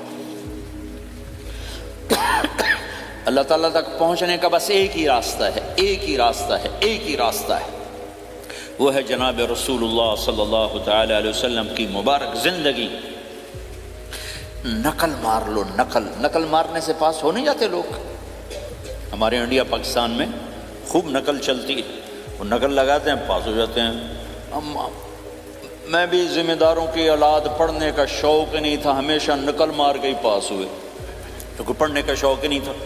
ماں باپ نے ڈنڈا چڑھا دیا کہ ڈاکٹر بنانا ہے، ڈاکٹر بنانا ہے، ڈاکٹر بنانا۔ مجھے کبھی زندگی بھر شوق نہیں ہوا کہ میں نے ڈاکٹر بننا۔ بھائیو، اپنے نبی کی نقل اتار، اللہ پاس کر دے گا۔ اس نے ایک چنا ہے جس کو حبیب بنایا ہے، 10,000 سال کا پروسیس ہوا اور اس میں سے محمد مصطفیٰ صلی اللہ علیہ وسلم کی ہستی کو وجود ملا۔ آپ کو آنے میں اتنا زمانہ چاہیے تھا کہ اعلیٰ سے اعلیٰ چیز کے بننے میں دیر لگتی ہے، تو کائنات 10,000 سال گھومی اور تب جا کر میرے حبیب مصطفیٰ صلی اللہ تعالی علیہ وسلم کو اللہ تعالیٰ نے وجود بخشا۔ سب سے عالی نسب، سب سے عالی خاندان، سب سے عالی صفات۔ اب اللہ کے خزانوں سے لینے کا راستہ پاؤنڈ نہیں، ڈالر نہیں ہے، تجارت نہیں ہے۔ اللہ سے لینے کا راستہ میرے نبی کا طریقہ ہے، تجارت میں ہو، زراعت میں ہو، جاب میں ہو، کھیتی باڑی میں ہو۔ میرے نبی کا طریقہ ایک مسجد کا ہے، نماز، 5 وقت کی نماز، یہ میرے نبی کی آنکھوں کی ٹھنڈک ہے۔ 5 وقت کی نماز اس امت کی شان پہچان ہے، اور اللہ تعالیٰ نے پہلی امتوں پر اتنی بڑی مشقت ڈالی کہ ان کی نماز مسجد کے علاوہ کہیں نہیں ہوتی تھی، مسجد میں ہی ہوتی تھی۔ ہمارے لیے کتنی آسانی کر دی، جاب میں ہے مصلی بچھا نماز پڑھو، چلو مصلی بھی کوئی نہیں، زمین دیکھ اس پر کوئی گندگی تو کوئی نہیں ہے، بس زمین بھی تیرے لیے پاک ہے، چل نماز پڑھ۔ اور آسانی کر دی، پانی کوئی نہیں ہے، کوئی بات نہیں، مٹی میں ہاتھ مار، منہ پہ مل، پھر ایک ہاتھ مار، یوں کر، چل نماز پڑھ، میں تیری قبول کروں گا۔ یہ کسی امت کے ساتھ یہ نہیں ہوا، انہیں وضو ہی کرنا تھا چاہے پانی 50 میل پر موجود ہو، اور ہمارے لیے پانی کوئی نہیں ہے، چلو تیمم، مٹی میں ہاتھ ہمارا یوں کیا، پھر ہاتھ ہمارا ایک یوں کیا، ایک یوں کیا، چل بھائی اللہ اکبر، قبول۔ عمار بن یاسر رضی اللہ تعالیٰ عنہ سفر میں تھے، ان کو نہانے کی ضرورت ہو گئی، نائٹ فال ہو گیا، تو انہوں نے سوچا کہ ویسے تو آدمی کو وضو کی ضرورت ہوتی ہے تو خالی منہ پہ ہاتھ مارا اور یوں کونیوں تک، لیکن مجھے تو غسل کی ضرورت ہے، تو خالی اس سے تو کافی نہیں ہوگا۔ تو انہوں نے کپڑے اتارے، اکیلے تھے، ریت کے اوپر کبھی یوں لیٹے، کبھی یوں لیٹے، کبھی یوں لیٹے، 3-4 دفعہ یوں اور یوں رول ہوتے ہوتے پھر انہوں نے نماز پڑھی۔ آئے اللہ کے نبی کی بارگاہ میں، یا رسول اللہ مجھے رات کو نہانے کی ضرورت پڑ گئی، تو میں نے کہا وضو کے لیے تو خالی یہ 2 دفعہ کرنا کافی ہے، تو یہ تو نہانا تھا، تو میں تو ریت میں خوب رول ہوتا رہا۔ میرے نبی نے انما یکفیک ضربتان، ارے سیدھے بندے عمار، اس کے لیے بھی اتنا ہی کافی تھا کہ تو یوں کرتا اور یوں کرتا اور تو پاک ہو جاتا۔ اللہ نے اس نبی کے طفیل، اس محبوب مصطفیٰ صلی اللہ علیہ وسلم کے طفیل، اللہ نے کیا کیا سہولتیں اور آسانیاں ہمیں عطا فرمائیں۔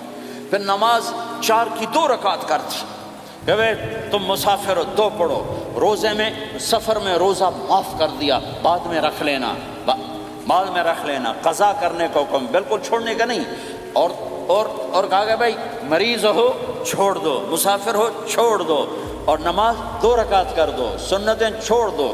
ابن عمر رضی اللہ تعالیٰ عنہ بیٹھے تھے تو انہوں نے 2 رکعت پڑھ کے بیٹھ گئے، تو ان کے خادم نے کہا سنتیں نفل نہیں پڑھو گے؟ کہا اگر پڑھنا تو 4 فرض پڑھتا میں، میرے اللہ نے معافی دی تو میں کیوں پڑھوں؟ میرے نبی نے سفر میں سنتیں نہیں پڑھی کبھی، اپنی امت کو سہولت دینے، فجر کی سنتیں 2 پڑھتے تھے، اس کے علاوہ سنتیں نہیں پڑھی تاکہ میری امت کو سہولت ہو، آسانی ہو۔ ایک دفعہ بارش ہو رہی تھی اور کوئی جگہ نہیں تھی نماز پڑھنے کے لیے، تو آپ نے اپنی اونٹنی کو آگے کیا اور اس پر بیٹھ گئے، بیٹھے ہی تھے، پیچھے صحابہ نے اونٹنیوں پر ہی صفیں بنائیں، اور یہ نماز اونٹنی پہ بیٹھ کر ادا کی گئی بارش کے اندر۔ نماز اونٹنی کے اوپر نماز بھی ہو گئی، رکوع بھی ہو گیا، سجدہ بھی ہو گیا، سلام بھی ہو گیا۔ پہلی امتوں کے لیے نہیں تھا، سجدہ ہی کرنا پڑے گا۔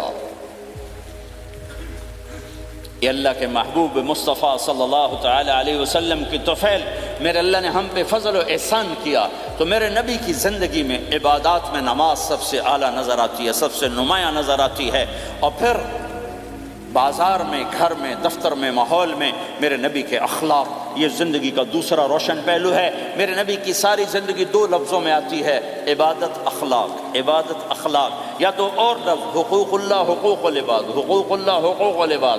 حقوق اللہ میں نماز سب سے اعلیٰ، اور حقوق العباد میں لوگوں کی برداشت کرنا، لوگوں سے درگزر کرنا، معاف کرنا، جھوٹ سے بچنا، دھوکے سے بچنا۔ میرے نبی سے پوچھا گیا یا رسول اللہ مسلمان کنجوس ہو سکتا ہے؟ ہم نے کہا ہو سکتا ہے۔ یا رسول اللہ مسلمان کمزور ہو سکتا ہے، بزدل ہو سکتا ہے، ڈرپوک ہو سکتا ہے؟ آپ نے کہا ہو سکتا ہے۔ یا رسول اللہ مسلمان جھوٹ بول سکتا ہے؟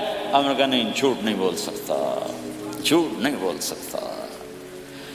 ہے میرے نبی نے فرمایا میرا امتی ہر گناہ کر سکتا ہے پر ایک جھوٹ نہیں بولے گا، ایک دھوکہ نہیں دے گا۔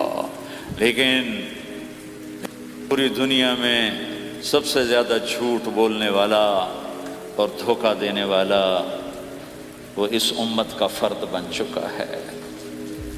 سب سے زیادہ دھوکہ دینے والے ہم بن گئے، سب سے زیادہ جھوٹ بولنے والے ہم بن گئے۔ اور میرے نبی نے فرمایا تھا کہ مسلمان جھوٹ نہیں بولتا، دھوکہ نہیں دیتا، ہر گناہ کر سکتا ہے، جھوٹ نہیں بولے گا، دھوکہ نہیں دے گا۔ یہ میرے نبی کی زندگی کا دوسرا پہلو ہے کہ سچائی پہ جمو۔ چند پیسے بچانے کے لیے جھوٹ بولنا، ٹیکس بچانے کے لیے جھوٹ بولنا، کتنے پاؤنڈ بچا لو گے؟ ادھر تمہارے سامنے سچ روشن کھڑا ہوا ہے۔ میرے نبی نے کہا الصدق ینجی والکذب یہلک۔ ادھر جھوٹ کھڑا ہے، ادھر جھوٹ کے ساتھ 4 پاؤنڈ بچیں گے، ادھر سچ کے ساتھ اللہ ملے گا، لے لو جو لینا ہے لے لو۔ ہاں، الا لعنت اللہ علی الکاذبین، جھوٹوں پہ اللہ کی لعنت۔ اس لعنت کے ساتھ 400 پاؤنڈ بچا لیے، 4000 بچا لیے، 4 ملین بچا لیے، 4 بلین بچا لیے، 4 ٹریلین بچا لیے، ساری دنیا کو بچا لیا، اور اوپر اللہ کی لعنت پڑی تو اللہ کی قسم گھاٹے کا سودا ہے۔ اور سچے ہو گئے، سچ بولا، یہ میں 100 پاؤنڈ کماتا ہوں، لے لو جو لینا ہے اس میں سے، یہ میں 1000 پاؤنڈ کماتا ہوں، لے لو جو لینا ہے، یہ میں 50,000 پاؤنڈ کماتا ہوں، لے لو جو لینا ہے۔ کہ مسلمان کی زبان سے جھوٹ نہیں نکلتا، سچ ہی بولتا ہے۔ آپ تشریف لے جا رہے ہیں، ایک آواز ہے یا رسول اللہ، آپ نے یوں دیکھا کوئی نظر نہیں آیا، پھر آواز ہے یا رسول اللہ، تو آپ نے دیکھا کہ ہرنی ڈیئر چھوٹی وہ کھڑی ہوئی رسی میں بندھی، تو آپ نے کہا کیا ہوا؟ کہا جی آپ کا صحابی مجھے پکڑ کے لایا ہے، میرے چھوٹے چھوٹے بچے بھوک سے رو رہے ہوں گے، آپ مجھے چھوڑ دیں، میں بچوں کو دودھ پلا کے واپس آ جاتا، مجھے پتا ہے میرے اللہ کی تقدیر میرے بارے میں کیا ہے۔ تو آپ نے کہا اگر تو واپس نہ آئی تو پھر؟ تو اس نے کہا مجھے اللہ جہنم میں ڈال دے۔ آپ نے اس کی رسی کھول دی، خود وہیں بیٹھ گئے، اس نے دوڑ لگائی اور پہاڑوں میں گم ہو گئی۔ تھوڑی دیر کے بعد وہ دوڑتی ہوئی آئی اور آ کے سر یا رسول اللہ میں حاضر ہو گیا۔ تو آپ نے اس کو باندھ کے وہیں آپ بیٹھ گئے نہیں۔ دیر کے بعد وہ صحابی آئے جنہوں نے اس کو شکار کیا تھا، پکڑا تھا، تو کہنے لگے، ان کا یا رسول اللہ آپ یہاں کیسے؟ کہ میں ایک درخواست لے کر آیا ہوں۔ کیا؟ کہ یہ ہرنی مجھے ہدیہ کر دو۔ کہ یا رسول اللہ سب کچھ آپ کا ہے، کہنے بس یہ ہدیہ کر دو۔ یا رسول اللہ حاضر۔ تو آپ نے اس کو لے کر رسی اس کی گردن سے نکالی کہ جا بچی اپنے بچوں کے پاس جا کے خوشی منا۔ سچ نجات دیتا ہے اور جھوٹ ہلاک کرتا ہے۔ ایک ہرنی جان کی بازی کھیل گئی سچ بولنے کے لیے، تم چند پاؤنڈوں پہ جھوٹ بولتے ہو، ایمان کو برباد کر کے رکھ دیتے ہو۔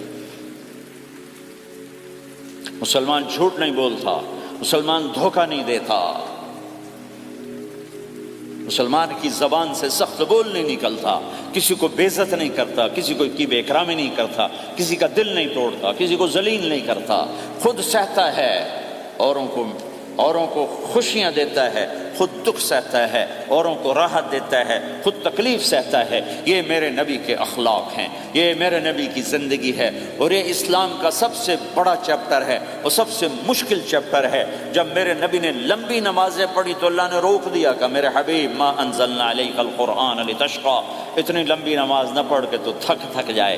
میرے نبی نے تبلیغ میں زور دکھایا تو اللہ نے روک دیا، فَلْتَذْهَبْ نَفْسُكَ عَلَيْهِمْ حَسَرَاتٍ، میرے نبی اتنا غم نہ کر کے آپ خود ہی آہیں بھرتے بھرتے آپ مر جائیں۔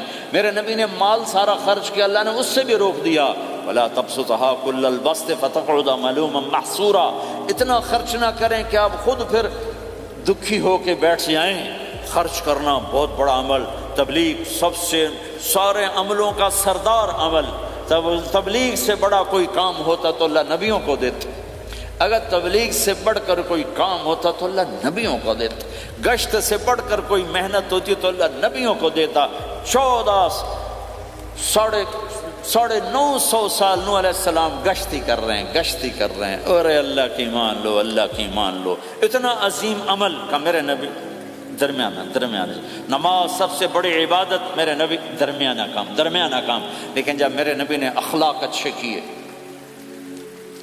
دشمن کو معاف کرنا، لیکن ایک آدمی آپ سوئے ہوئے تھے، آپ کی تلوار لٹکی تھی، ایک آدمی آیا، اس نے آپ کی تلوار اتاری اور یوں ماری پسلی میں، آپ اٹھ کے بیٹھ گئے۔ اب وہ قتل کے ارادے کے لیے آ چکا ہے اور تلوار یہاں ہے، کہتا من یمنعک منی، اب بول تمہیں کون بچائے گا؟ تو آپ نے مسکراتے ہوئے کہا اللہ، تو اس کے ہاتھ سے تلوار گر پڑی، تو آپ نے اٹھا لی، آپ نے یوں سیدھی کی، اب تو بچا، تجھے کون بچائے گا؟ وہ کہنے لگا مجھے تو ہی بچائے گا، وہ تو اللہ کو جانتا نہیں تھا، کہا بابا مجھے تو ہی بچائے گا۔ تو آپ کہتے ہیں اس کا سر اڑا دو، یہ نبی کو قتل کرنے آیا ہے۔ میرے نبی نے فرمایا کلمہ پڑھتے ہو؟ کہا نہیں پڑھتا۔ کہا جاؤ معاف کیا۔ یہ میرے نبی کے اخلاق ہیں۔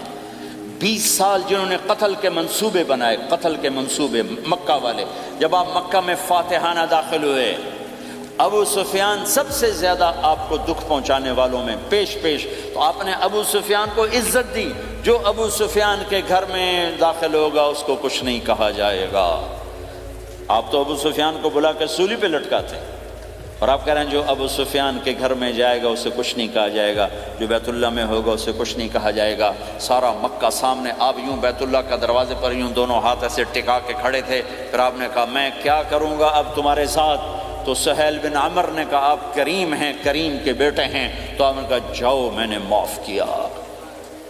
یہ اخلاق آج مٹ چکے ہیں، مردوں سے، عورتوں سے، علم والوں سے، خانقاہ والوں سے، تبلیغ والوں سے، سب زیرو ہوئے پڑے ہیں۔ جب تک یہ اخلاق زندہ نہیں ہوتے اسلامی زندگی قائم نہیں ہو سکتی، اسلامی معاشرت قائم نہیں ہو سکتی، اور دین دو چیزوں سے آگے پھیلتا ہے، ایک دعوت اور ایک اخلاق۔ دعوت اور اخلاق، دعوت نہیں ہوگی تو اخلاق وہیں پڑے رہ جائیں گے، اخلاق نہیں ہوں گے تو دعوت کوئی قبول نہیں کرے گا۔ میرے نبی نے کتنے معجزے دکھائے مکے میں، نہیں کلمہ پڑھا۔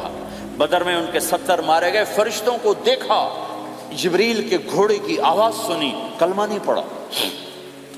خندق میں شکست ہوئی، کلمہ نہیں پڑھا۔ پانی نکلتے دیکھا انگلیوں سے، کلمہ نہیں پڑھا۔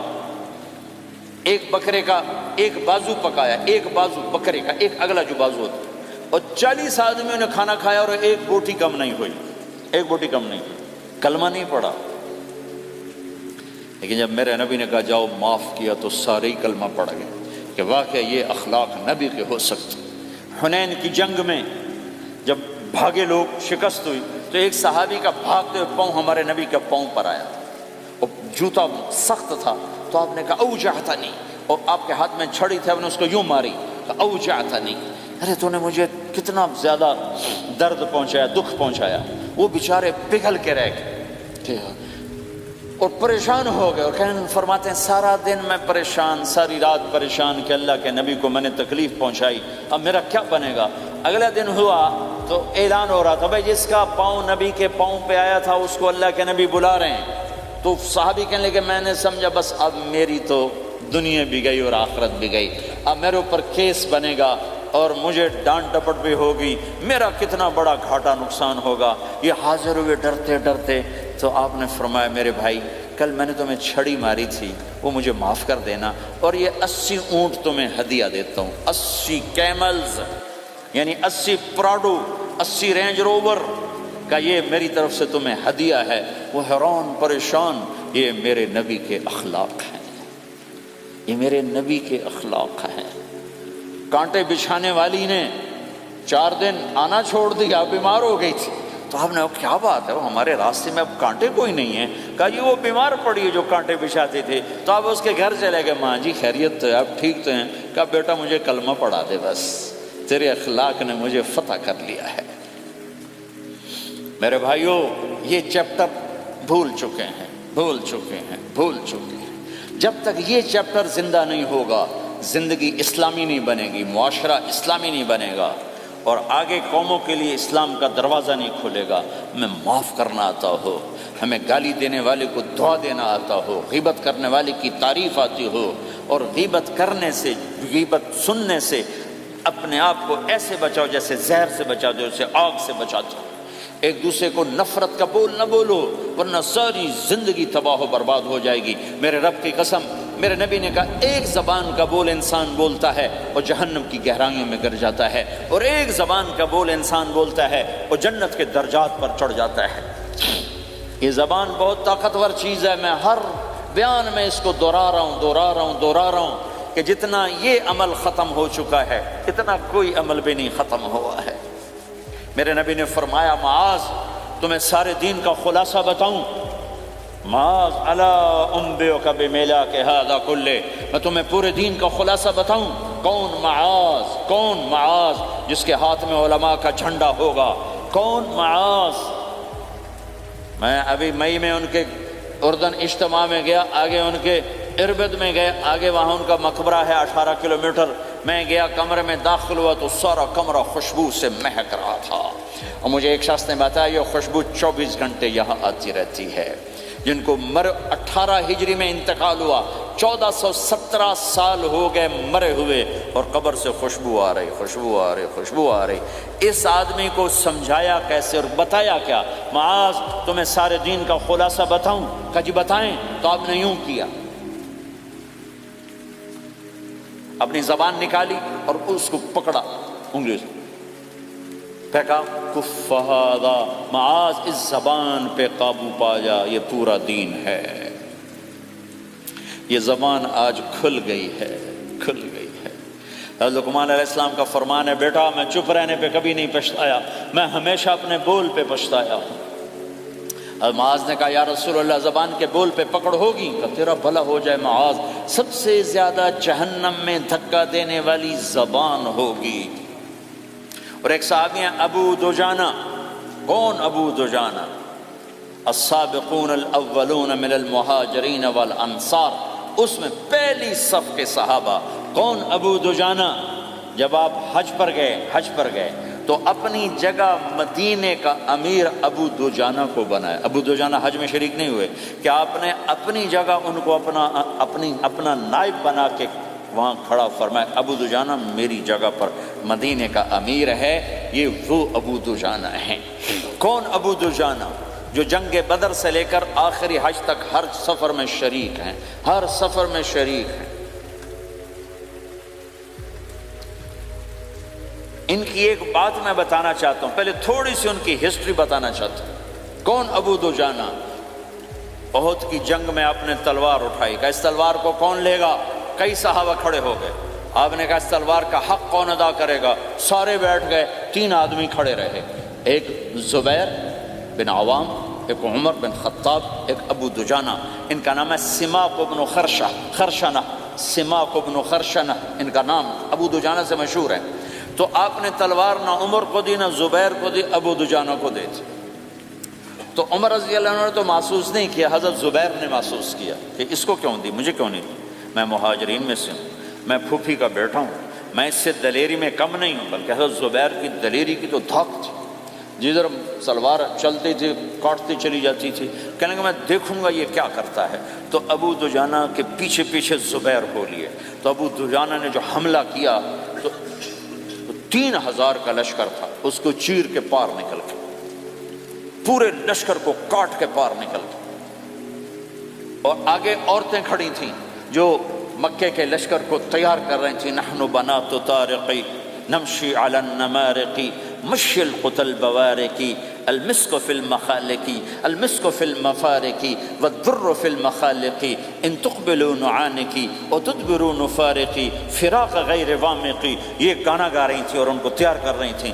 تو جب ابو دجانہ کی تلوار نظر آئی تو سب بھاگی، ہندا پکڑی گئی تو آپ نے یوں اپنی تلوار ہندا کے سر پر رکھی، انہوں نے چیخ ماری، تلوار ہٹا لی۔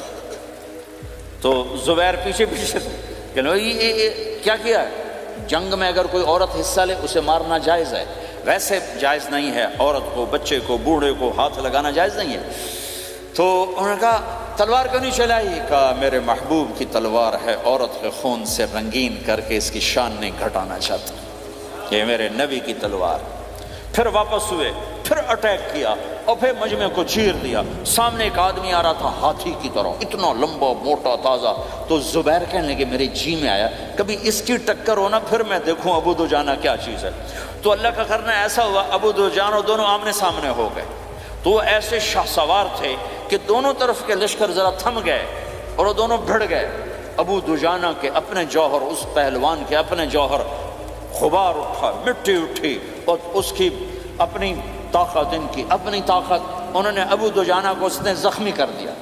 ابو دجانہ نے جو جوش میں آ کے ماری تلوار، اس کو لگی یہاں، تو اتنی طاقت سے لگی کہ اس کے نیچے اتر کر 2 ٹکڑوں میں تقسیم کر دی۔ ماری، ایک حصہ ادھر ایک حصہ، پھر یوں دیکھا اور اپنے چہرے سے لوہے کی ٹوپی اتاری، کما ترا انا ابو دجانہ، کیا دیکھ رہے ہو؟ میں ہوں ابو دجانہ، تلوار صحیح لی ہے میں نے، غلط نہیں لی، یہ ابو دجانہ ہیں۔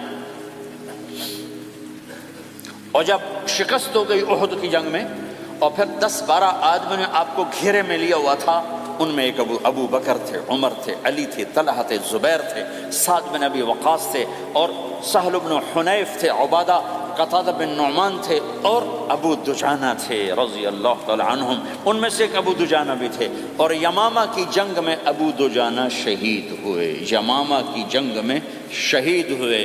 یہ ابو دجانہ کی تھوڑی سی سیرت آپ کے سامنے آئی ہے۔ اس کے بعد اب آپ ان کے قول کو سنو تاکہ اس کا وزن آپ کے سامنے آئے۔ یہ بدر کے شریک ہیں، اللہ کے نبی نے کہا بدر کا صحابی جو مرضی کرے بخشا گیا۔ یہ صلح حدیبیہ کے شریک ہیں، اللہ نے قرآن میں کہا لقد رضی اللہ، میں ان سے راضی ہو گیا۔ یہ صحابی ہیں، اللہ نے کہا کلا وعد اللہ الحسنی، اے میرا نبی تیرے ہر صحابی کے لیے جنت کا وعدہ ہے۔ اور اب یہ کیا کہتے ہیں؟ یہ کیا کہتے ہیں لوگو؟ ان ارجع عملی عند، لوگو میرے پاس، ابو دجانہ میرے پاس بخشش کا سب سے بڑا عمل جانتے ہو کیا ہے؟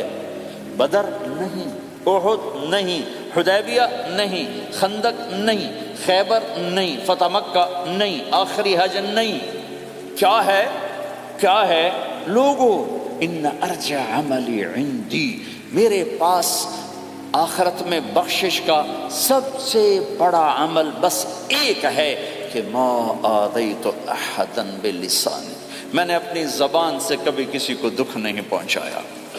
ولا اجد فی قلبی غلا لاحد، اور میرے دل میں کسی کے لیے بغض کوئی نہیں ہے، بس یہ میری بخشش کا عمل ہے۔ تو بھائیو، نبی کے اخلاق میں 2 چیزیں لے لو، ایک زبان سے کسی کو دکھ نہ دو، ایک دل میں کسی کا بغض نہ رکھو۔ اللہ کی قسم بغیر حساب کتاب کے جنت میں جاؤ گے۔ بڑے بڑے جنید بغدادی اور بڑے بڑے معرفت والے تمہیں دیکھتے رہ جائیں گے، تمہاری رفتار اتنی تیز ہوگی کہ تمہیں وہی پکڑ سکے گا جس کا یہ 2 عمل تم سے زیادہ اچھا ہوگا۔ جس روڈ پہ رش ہوتا آپ وہاں سے گاڑی ہٹا لیتے ہو، ادھر نہیں جانا، ادھر رش ہے، وہ سائن وغیرہ آپ کو آ جاتے ہیں کہ بھائی ادھر بلاک ہے، ادھر نہیں جانا، ادھر جانا ہے۔ تو جہاں روڈ پہ رش ہوتا ہے تو قیمتی سے قیمتی گاڑی کی رفتار بھی آہستہ ہو جاتی ہے، اور جہاں روڈ خالی ہوتا ہے تو پرانی گاڑی بھی بھاگے جا رہی ہوتی ہے۔ ہمارے یہاں پرانی گاڑی ہوتی ہے نا، پرانی بسوں کے پیچھے لکھا ہوتا ہے نہ انجن کی خوبی نہ ڈرائیور کا کمال، خدا کے سہارے چلی جا رہی ہے۔ اور جس کے پاس ایسی گاڑی ہو، نہ انجن کی خوبی نہ ڈرائیور کا کمال، تو اگر اس کو روڈ خالی مل جائے تو وہ تو مرسیڈیز والے سے پہلے پہنچے گا، رینج روور والے سے پہلے پہنچے گا، بینٹلی والے سے پہلے پہنچے گا، رولز رائس والے سے پہلے پہنچے گا، جو وہ تو پھنسی کھڑی اور اس کا روڈ ہی خالی ہے۔ تو میرے بھائیوں، یہ میں ایک مثال دیتا ہوں، عبادات کی روڈ پہ بہت رش ہے، نمازی بے شمار ہیں، روزے دار بے شمار ہیں، عمرے والے بے شمار ہیں، حج والے بے شمار ہیں، اور تہجد گزار بے شمار ہیں، علماء بے شمار ہیں، حافظ بے شمار ہیں، ذکر والے بے شمار ہیں، بہت رش ہے، تبلیغ والے بے شمار ہیں، لیکن جو اخلاق والا روڈ ہے نا، یہ خالی پڑا ہے۔ اس پہ موٹر زوکی پہ چڑھ کے آ جاؤ تو سب سے آگے نکل جاؤ، سائیکل پہ چڑھ کے آ جاؤ تو سب سے آگے نکل جاؤ، کہ روڈ ہی خالی ہے۔ اخلاق کا روڈ خالی ہے۔ غصے کو پینا، دکھ دینے والے کے سامنے، درد دینے والے کو خوشیاں دینا، گالی دینے والے کو دعا دینا، کرو تو صحیح۔ میرے رب کی قسم، اس میں وہ لذت ہے، وہ لذت ہے کہ ساری دنیا کی لذتیں تمہیں بھول جائیں گی اگر یہ لذت تمہیں مل گئی۔ پی جا ایام کی تلخی کو بھی ہنس کے ناصر، غم کے سہنے میں بھی قدرت نے مزہ رکھا ہے۔ اپنے لہو کے گھونٹ پی، زخم پہ زخم کھا کے جی، آہ نہ کر لبوں کو سی، عشق ہے دل لگی نہیں، سینے پہ تیر کھائے جا، آگے قدم بڑھائے جا، یعنی زبان حال سے کہہ دے کہ ہاں ستائے جا۔ آج اخلاق کوئی نہیں ہے، میں تو روتا پھرتا ہوں۔ تبلیغ میں نکلو نکلو نکلو، خانقاہوں میں ذکر ذکر ذکر، اور مدرسوں میں فقہ فقہ فقہ۔ کوئی تو اس سبق کو بھی، یا اور بھی دکھ ہیں زمانے میں محبت کے سوا، راحتیں اور بھی ہیں وصل کی راحت کے سوا۔ جس دن امت کے اخلاق زندہ ہوئے، آپ اسلام کی بہار دیکھو گے۔ اگر اپنے گھر میں خوشیاں لانا چاہتے ہو تو اللہ کی قسم بڑے گھر سے نہیں آئے گی، کوئی 5 لاکھ پاؤنڈ کی گاڑی سے خوشی نہیں آئے گی، کوئی بہت بڑا عالی شان بنگلہ بنانے سے خوشی نہیں آئے گی، تمہارے اخلاق سے گھر میں خوشی آئے گی۔ اگر بیوی کا سلوک تمہارے ساتھ اچھا ہے، تمہارا سلوک بیوی کے ساتھ اچھا ہے، اس گھر میں خوشی ہے۔ بیوی کا بول بدتمیز ہو تو خامند کی زندگی برباد، خامند کا بول بدتمیز ہو تو بیوی کی زندگی برباد، اولاد بد اخلاق ہو تو ماں باپ کی زندگی برباد، ماں باپ میں سختی ہو تو اولاد کی زندگی برباد، بھائی بھائی میں بول میں سختی ہو تو بھائی کی زندگی برباد، بہن بھائیوں میں سختی ہو تو بہن بھائی کی زندگی برباد، نیبر کے ساتھ سختی ہو تو نیبر کی زندگی برباد۔ میرے نبی نے فرمایا، ما آمن بی من بات شبعان و جارہ جاعے، وہ میرے اوپر ایمان لایا ہی نہیں جو خود پیٹ بھر کے کھائے اور پڑوسی بھوکا ہو۔ واللہ لا یؤمن، واللہ لا یؤمن، واللہ لا یؤمن، 3 دفعہ اللہ کی قسم ایمان والا نہیں، اللہ کی قسم ایمان والا نہیں، اللہ کی قسم ایمان والا نہیں۔ کون یا رسول اللہ؟ الذی لا یأمن جارہ بوائقہ، جو پڑوسیوں کو تنگ کرے وہ ایمان والا نہیں ہے۔ میرے بھائیوں، یہ چیپٹر مٹ چکا ہے، کہیں نہیں دیکھنے کو ملتا ہے۔ ایسا نہیں کہ دنیا خالی ہو گئی ہے، لیکن 1 کروڑ میں 1 ملا تو کیا ملا، 1 کروڑ میں بھی 1 نہیں ملتا۔ میں بڑے لمبے سفر کر کے اس نتیجے پر پہنچا ہوں کہ 1 کروڑ مسلمان اکٹھے کروں، اس میں لاکھوں تہجد گزار ہوں گے، لاکھوں 5 وقت کے نمازی ہوں گے، اس میں لاکھوں عمرے حج کرنے والے ہوں گے، اس میں لاکھوں علماء حفاظ ہوں گے، لیکن شاید اخلاق والا ایک بھی نہ۔ اپنی زندگی کو اگر سکھ دینا ہے، چیزوں کے پیچھے نہ دوڑو، اخلاق بناؤ۔ مقدر کی چیزیں ملیں گی، کمائیوں میں حلال لاؤ، حرام سے بچو، سچ پہ آؤ، جھوٹ سے بچو، دھوکہ نہ دو کسی کو، ورنہ زندگی ویران ہو جائے گی۔ ٹیکس بچانے کے لیے جھوٹ نہ بولو، ورنہ دل کالا ہو جائے گا۔ جھوٹ پیسے کی خاطر، لعنت ہے اس دولت پر، لعنت ہے اس ملک پر۔ ہے کیا مثالیں اس امت نے قائم کی ہیں۔ اچھوں سے برے، بروں سے اچھے ہمیشہ پیدا ہوتے چلے آئے۔ یزید فاسق، فاجر، ظالم، 3 بر اعظم کی حکومت چھوڑ کے مر رہا ہے، 34 سال کی عمر، اور بعض آتا ہے 38 سال کی عمر، 40 سال کو نہیں پہنچا، 40 سال سے پہلے مر گیا۔ اس کا بیٹا معاویہ بن یزید رضی اللہ تعالیٰ عنہ، 3 بر اعظم کی حکومت، 3 بر اعظم کی حکومت، 40 دن حکومت کی، 40 دن۔ پھر اپنے سارے خاندان کو اکٹھا کیا اور کہا دیکھو لوگو، جس حکومت کے نیچے حسین کا خون گرا ہو میں اس حکومت پہ لعنت بھیجتا ہوں، یہ ہے تمہاری حکومت، جس کو مرضی دے دو، مجھے نہیں چاہیے۔ 3 بر اعظم کی حکومت چھوڑ دی، صرف 22 سال کی عمر میں، 22 سال کی بھرپور جوانی کی عمر میں حکومت کو لات مار دی۔ میں چند پاؤنڈ کے لیے سچ کو لات مار دوں، میں چند پاؤنڈ کے لیے انسانوں کو دھوکہ دوں؟ تو بھائیو سچ کے عادی بنو، بڑا عالی خلق ہے سچ بولنا، بڑے عالی اخلاق ہیں لوگوں کو نفع پہنچانا، لوگوں کے سامنے میٹھا بنو، کڑواہٹ اندر رکھو، مٹھاس تقسیم کرو، پوری دنیا میں دین زندہ ہوگا۔ اس نقل و حرکت، یہ دعوت کی نقل و حرکت، میں بولٹن میں آج سے 31 سال پہلے بھی آیا تھا، 20 آدمی نہیں اکٹھے کر سکے تھے ہم، سارے دن کے گشتوں کے بعد ایک گرجا مسجد تھا اس وقت، تو ہم کو 50 آدمی اکٹھے نہیں کر سکے تھے، آئیے ہزاروں کا مجمع ہے، اس کے پیچھے پتہ نہیں کتنی محنتیں ہوئی ہیں، تب جا کر یہ رنگ بنا ہے، اس ایک شکل بنی ہے، اس میں رنگ بھرنے کی ضرورت ہے، اور وہ ہے میرے نبی کے اخلاق، میرے نبی کی مبارک زندگی، جس میں درگزر، جس میں معاف کرنا، جس میں میٹھا بول، جس میں چھوٹا بن جانا اور دوسرے کو بڑا بنانا، جس میں سچ بولنا، جس میں دھوکے سے بچنا، یہ مسلمان کی شان ہے۔ تو ہمارے تو نوجوان یہاں کی لڑکیوں کو دھوکہ دیتے ہیں، پیپر بنانے کے لیے یہاں کی لڑکیوں سے شادی کرتے ہیں، ان کی زندگیاں برباد کر دیتے ہیں، اپنا ایمان خراب کرتے ہیں، ان کی زندگی خراب کرتے ہیں۔ مسلمان ہی دھوکے باز بن جائے تو لوگوں کو راہبری کون دے، راہبر کون بنے گا؟ تو میرے بھائیو اللہ اس کے رسول کو ڈھونڈنے کے لیے یہ تبلیغ کی محنت ہے، در در پھرو، اور یہ 2 باتیں بن جائیں، ایک ہماری عبادات ٹھیک ہو جائے، ایک ہمارے اخلاق ٹھیک ہو جائے، اس کو لے کر جب ہم پھریں گے تو اللہ کے فضل سے ایک لہر چلے گی جو دنیا کے ہر آخری کونے تک پہنچے گی، ہر گھر کو اللہ تعالیٰ توحید کے نور سے روشن کر دے گا۔ اس کے لیے ہم وقت مانگتے ہیں کہ یہ ایک زندگی ہے جو میرے 1.25 گھنٹے کی تقریر سے 1.5 گھنٹے کی تقریر سے قابو میں نہیں آئے گی، اس کو سیکھنے کے لیے وقت مانگتے ہیں۔ نکلو میرے بھائیو، اور آج تک جو اللہ پاک کے ساتھ، اللہ کے رسول کے ساتھ کوئی جنگ کی، اس سے صلح کر لو، کسی سے لڑے ہوئے ہو فوراً صلح کر لو، اس کو بھی منا لو، اس سے بھی مان جاؤ، کسی سے روٹھے نہ رہو، کسی سے قطع تعلق نہ کرو، سب سے سلام کرو، دل کو صاف رکھو۔ ابو دجانہ جیسی ہستی فرماتے ہیں کہ میری بخشش کا عمل یہ ہے کہ زبان سے دکھ نہیں دیا، دل میں بغض کوئی نہیں، اور وہ کہتے ہیں یہ میرا سب سے بڑا عمل ہے۔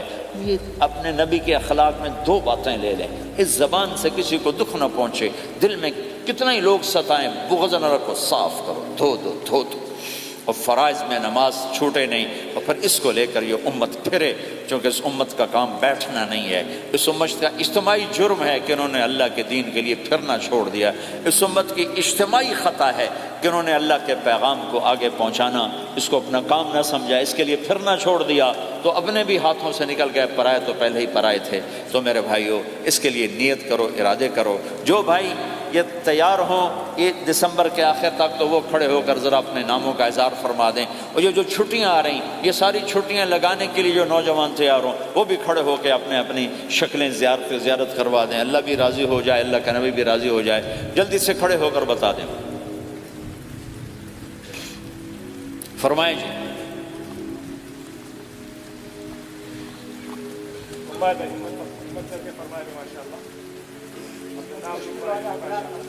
بولو بھائی، یہ چھٹیاں تو ماشاءاللہ ہوتی ہیں، اس میں نوجوانوں کو نکلنا چاہیے، اکثر نوجوان بیٹھے ہیں، اٹھو بھائی،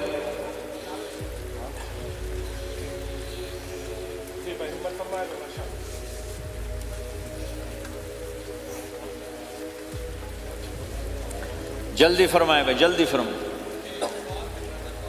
ایسے نہیں ہوگا، پہلے 4 مہینے دینا پھر سنو گا. بیٹھ جاؤ، یہاں سوال نہیں کیا جاتا.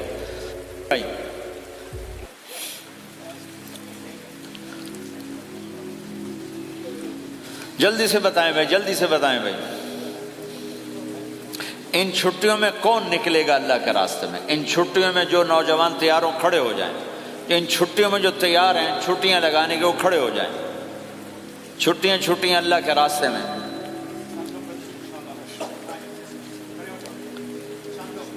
ہاں بھائی فرمائیں جی، فرمائیں جی بھائی. اور آپ کے لیے آسان کر دیتا ہوں. اس سال آج کیا تاریخ ہے بھائی؟ 22 نومبر. اگلے سال 22 نومبر تک اللہ زندگی رکھے، جو بھائی چلے 4 مہینے کے لیے تیار ہوں وہ کھڑے ہو جائیں. 1 سال کے اندر، 1 سال کے اندر انشاءاللہ ہم جائیں گے، وہ بھائی کھڑے ہو جائیں. 1 سال کے اندر انشاءاللہ ہم نے جانا ہے، ترتیب بنانی ہے، وہ کھڑے ہو جائیں. زندگی میں جو کہیں گے ہم نکلیں گے وہ بھی کھڑے ہو جائیں. چلو سارے بیریئر ہٹا دیتا ہوں. لو بھائی سب کی تشکیل ہو گئی. بیٹھ جاؤ بھائی، ماشاءاللہ بیٹھ جاؤ بھائی، بیٹھ جاؤ بھائی، بیٹھ جاؤ.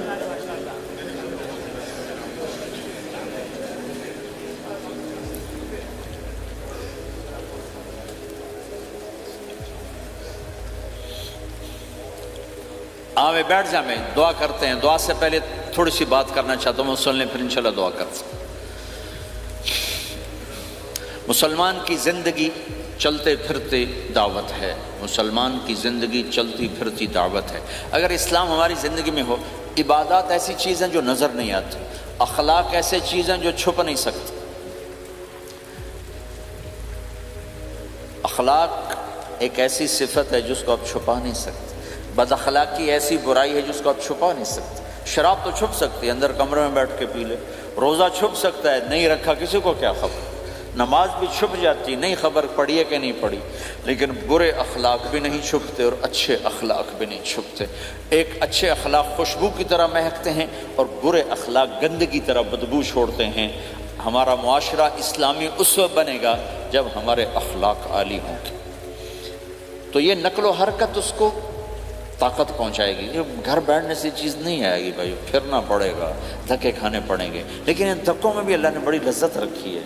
بہت عجب نشہ ہے اس کا. جنید جمشید مجھے پہلی دفعہ ملا 97، جب وہ بہت بڑا اس وقت تھا، وہ لیجنڈ گلوکار. تو اس نے مجھ سے کہا کہ مولانا جس گلیمر کو پاکستانی نوجوان خوابوں میں دیکھتے ہیں وہ گلیمر مجھے فزیکلی حاصل ہے، لیکن میرے اندر اندھیرا ہے، روشنی نہیں، خالی ہے. کیوں؟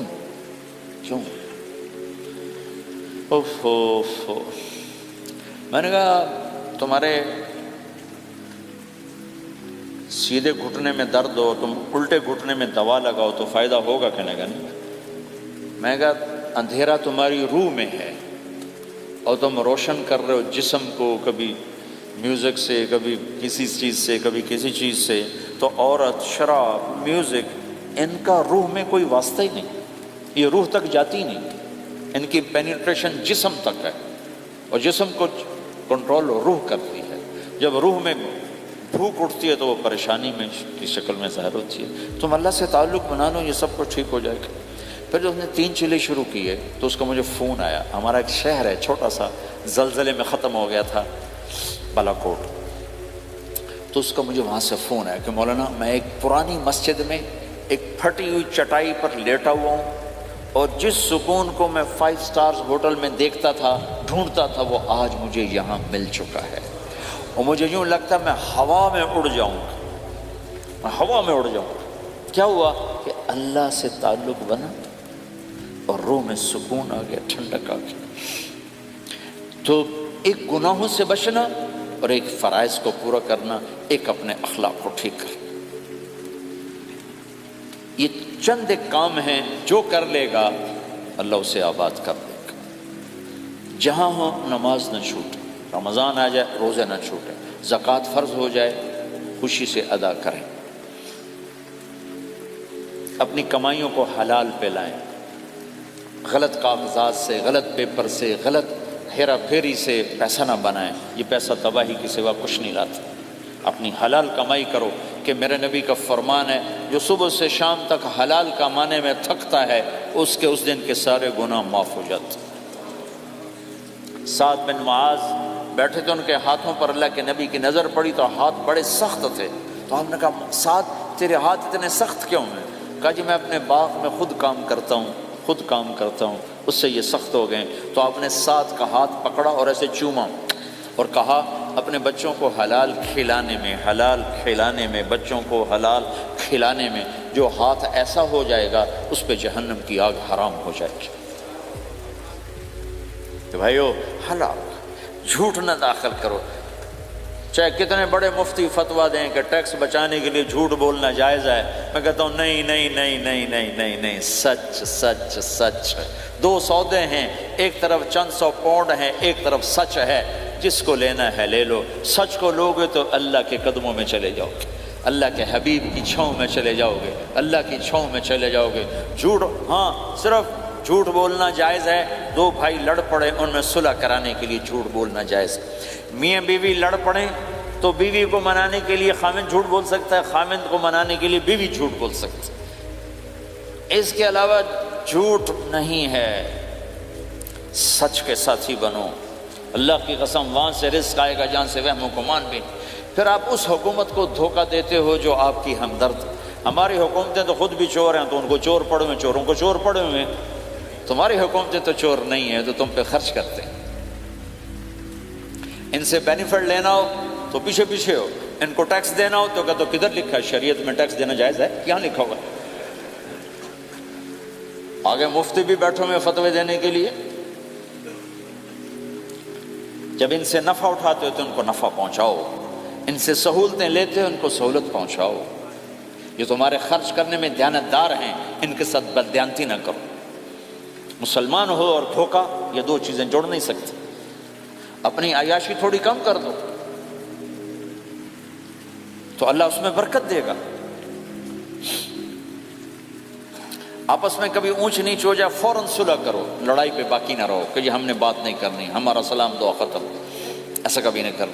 اونچ نیچ ہوتی ہے لیکن فوراً صلح کرو۔ ماں باپ میاں بیوی اکٹھے رہتے ہیں تو ہمارا سسرالی معاشرہ بہت سخت قسم کا ہے۔ ماں باپ اتنی مداخلت کرتے ہیں بچے میں کو ان کی زندگی تباہ کر دیتے۔ ساس سسر بہو پہ اتنا حق جتلاتے ہیں کہ خامد کا بھی اتنا حق نہیں رہ جاتا، اس سے زندگی ٹوٹ جاتی ہے۔ اگر سسر ہو بہو کو عزت دو، ساس ہے بہو کو عزت دے، بہو ہے ساس سسر کو عزت دے۔ لیکن اللہ کی قسم ساس اور سسر کا بہو پہ کوئی شرعی حق کوئی نہیں۔ میرے بچے کی شادی ہوئی، میں نے اپنی بیوی سے کہا بات سنو، ہم کسی کی بیٹی کو لے کے آ رہے ہیں، اگر ماں بن کے دکھاؤ گی تو میں یہاں اس کو لاؤں گا، اور اگر ماں بن کے نہیں دکھانا تو میں اس کو الگ گھر دیتا ہوں، تاکہ ہم اس کی زندگی میں دخل انداز نہ ہوں، ہم ان کی زندگی کو خراب نہ کریں۔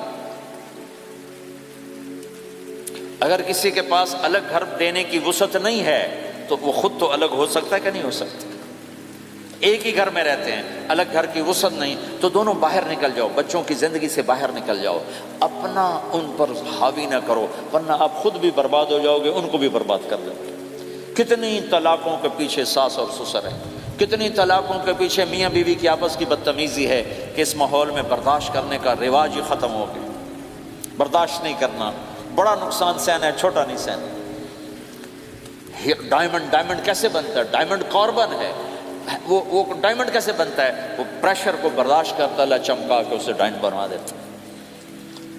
تو نوجوانوں کے ذمے ہے کہ اپنی بیوی کو پروٹیکشن دیں ماں باپ سے۔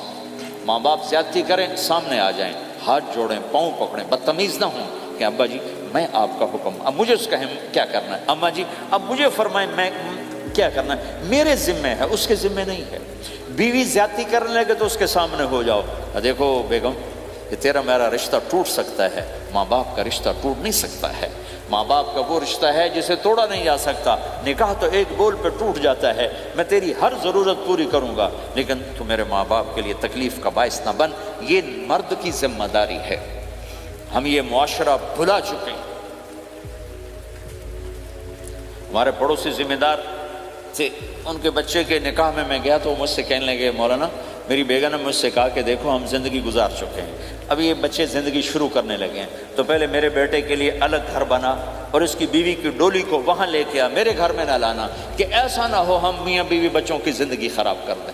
تو پہلے میں نے بیٹے کا گھر بنایا ہے، اب اس کی شادی کر رہا ہوں، اس کی بیوی کی ڈولی وہاں اترے گی، میرے گھر میں نہیں اترے گی کہ ہم دونوں میاں بیوی کہیں ان کو خراب نہ کر بیٹھے۔ اور ہر آدمی کے پاس تو اتنے وسائل نہیں ہیں کہ وہ الگ گھر دے، لیکن یہ وسائل تو سب کے پاس ہیں کہ ان کی زندگی سے نکل جائے۔ ہاں ان میں کوئی کھٹ پٹ ہو جائے تو صلح کرانے آئیں، لیکن ہوتا کیا ہے کہ لڑکے کے ماں باپ اپنے بیٹے کے حمایتی ہوتے ہیں، لڑکی کے ماں باپ اپنی بیٹی کے حمایتی ہوتے ہیں، اور آپس میں جنگ شروع ہو جاتی، نہ یہ نیچے ہوتا ہے نہ وہ نیچے ہوتا ہے۔ نئی نئی شادی ہوتی، زندگی گزارنے کا پتہ نہیں ہوتا، ٹھوکریں کھاتے ہیں تو ان کو سنبھالنے کی ضرورت ہوتی ہے، لیکن ہوتا کیا ہے کہ ماں باپ اپنے بیٹے کے کان میں نہ بیوی کی شکایتیں لگاتے رہے، یہ کرتی ہے یہ کرتی ہے یہ کرتی ہے، اور وہ بچی کو اس کے ماں باپ کہتے رہے کہ یہ کرتے ہیں یہ کرتے ہیں یہ کرتے ہیں۔ زبان پر ٹیپ لگا لو تو آپ کی زندگی روشن ہو جائے گی، آپ کا جیون خوبصورت ہو جائے گا۔ اور کبھی اونچ نیچ ہو جائے تو معافی مانگو، فوراً معافی مانگو۔ میاں بیوی لڑ پڑیں اور پھر صلح کر لیں تو اللہ کو یہ عمل اتنا پسند ہے کہ ان کی صلح پر پچھلے سارے گناہ ان کے معاف کر دیتے۔ قرآن کی ایک آیت اتری ہی میاں بیوی کی لڑائی پر تھی۔ ایک خامد اپنی بیوی پہ بڑے ناراض ہو، مسجد میں بیٹھے بیٹھے انہوں نے نیت کی گھر جاؤں گا اور بیوی کی ٹھکائی کروں گا۔ یہ انہوں نے نیت کی ہے، مسجد میں بیٹھے بیٹھے نیت کی گھر جاؤں گا میں انہوں چنگا لتر پھیرنا ہے۔ میرے اللہ تو آسمان زمین اللہ کے لیے تو سب برابر ہے دیکھنا، تو اللہ پاک نے اسی وقت قرآن اتارا، اسی وقت یا ایھا الذین آمنوا ان من ازواجکم واولادکم عدوا لکم فاحذروہم۔ اے ایمان والو، بیوی بچے اولاد، عدوکم نہیں کہا، عدو لکم، بیچ میں لام لائے ہیں یہ بتانے کے لیے کہ عدو اصلی معنی میں نہیں ہے، یہ اس معنی میں ہے کہ اے ایمان والو تمہارا بیوی بچوں کے ساتھ ٹھائیا ہو سکتا ہے، کھٹ پٹ ہو سکتی ہے، جھگڑا چھوٹا موٹا ہو سکتا ہے، کیا کرنا ہے؟ فاحذروہم، اس سے بچنا ہے، بڑھانا نہیں، بچنا ہے۔ کیسے بچنا ہے؟ ان تعفو، اس جھگڑے کو بڑھانا نہیں، مٹانا ہے، وتصفحوا، اس کا اثر دل سے مٹانا ہے، وتغفروا، پھر دوسرے کو معاف کرنا ہے۔ یہ تین کام میاں بیوی کرو، اگلا میں کروں گا، فإن اللہ غفور الرحیم، تمہارے پچھلے میں سارے معاف کر دوں۔ تو اگر اس مجمع میں کوئی بیوی سے لڑا بیٹھا ہے تو جاتے جا کے صلح کر، کوئی ماں باپ سے لڑا بیٹھا ہے تو جاتے جا کے صلح کر، کوئی ماں باپ بچوں سے ناراض ہیں جا کے خود مان جائیں۔ اس ماحول میں بچوں کو پیار سے لے کے چلنے کی ضرورت ہے۔ میرے نبی کی زندگی محبت کا شاہکار ہے، ساری زندگی کسی کو ڈانٹا نہیں، ساری زندگی کسی کو ڈانٹا نہیں، اپنی وجہ سے، اپنی وجہ سے کسی پہ ہاتھ نہیں اٹھایا، اپنی وجہ سے۔ حسن فرماتے میں نے 10 سال اللہ کے نبی کی خدمت کی، ایک دفعہ نہیں کہا یہ کیوں کیا، ایک دفعہ نہیں کہا یہ کیوں نہیں کیا۔ تو بھائیو یہ خوبصورت زندگی ہے۔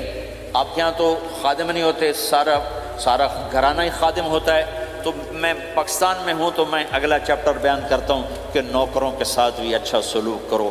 وہ یہاں ہے ہی نہیں، تو آپ پہ ہی بانڈے مانجنے، آپ پہ ہی ٹوائلٹ صاف کرنا ہے، آپ پہ ہی گڈی صاف کرنی، ڈرائیور بھی آپ پہ تھے، مالک بھی آپ پہ، پٹرول بھی آپ پہ پاؤ بھائی، چنگا انگلینڈ ہے، پٹرول بھی آپ پہ پاؤ، ہوا بھی آپ پہ بھرو۔ 2.5 لاکھ کی گاڑی یا ڈرائیور آپ پہ، ہماری 2.5 لاکھ پاؤنڈ کی، ہماری 2.5 لاکھ کی سزوکی ہوتی ہے، ہمارا نوکر بیٹھا گاڑی چلا رہا تھا۔ نوکر تو اللہ کی بڑی نعمت ہے، تم اس سے محروم ہو۔ کچھ اس کے فائدے بھی ہیں، کچھ نقصان بھی ہیں، لیکن فائدے زیادہ ہیں۔ ہمارے بچے اتنے سست ہو جاتے ہیں کہ پانی کا گلاس کہو تو اٹھ کے ہی نہیں دیتے، وہ آگے نوکر کو بلاتے۔ میری اپنی، میرے ابا جی مجھے کوئی کام کہتے، اتر جا، میں نا انہوں صد کیا، تو میں باہر جا ابا جی آندھا انہوں صد کیا، میں خود نہیں جاتا۔ ایسی سستی پڑ جاتی. یعنی تمہیں اپنی حماقت سے بتا رہا ہوں. سردی میں لیٹا ہوا تھا تو میری رضائی گر گئی، تو میں نے باہر سے نوکر بلایا. میں کہا بشیرہ او جی اور آمینہ رضائی میرے اتنے پا. تو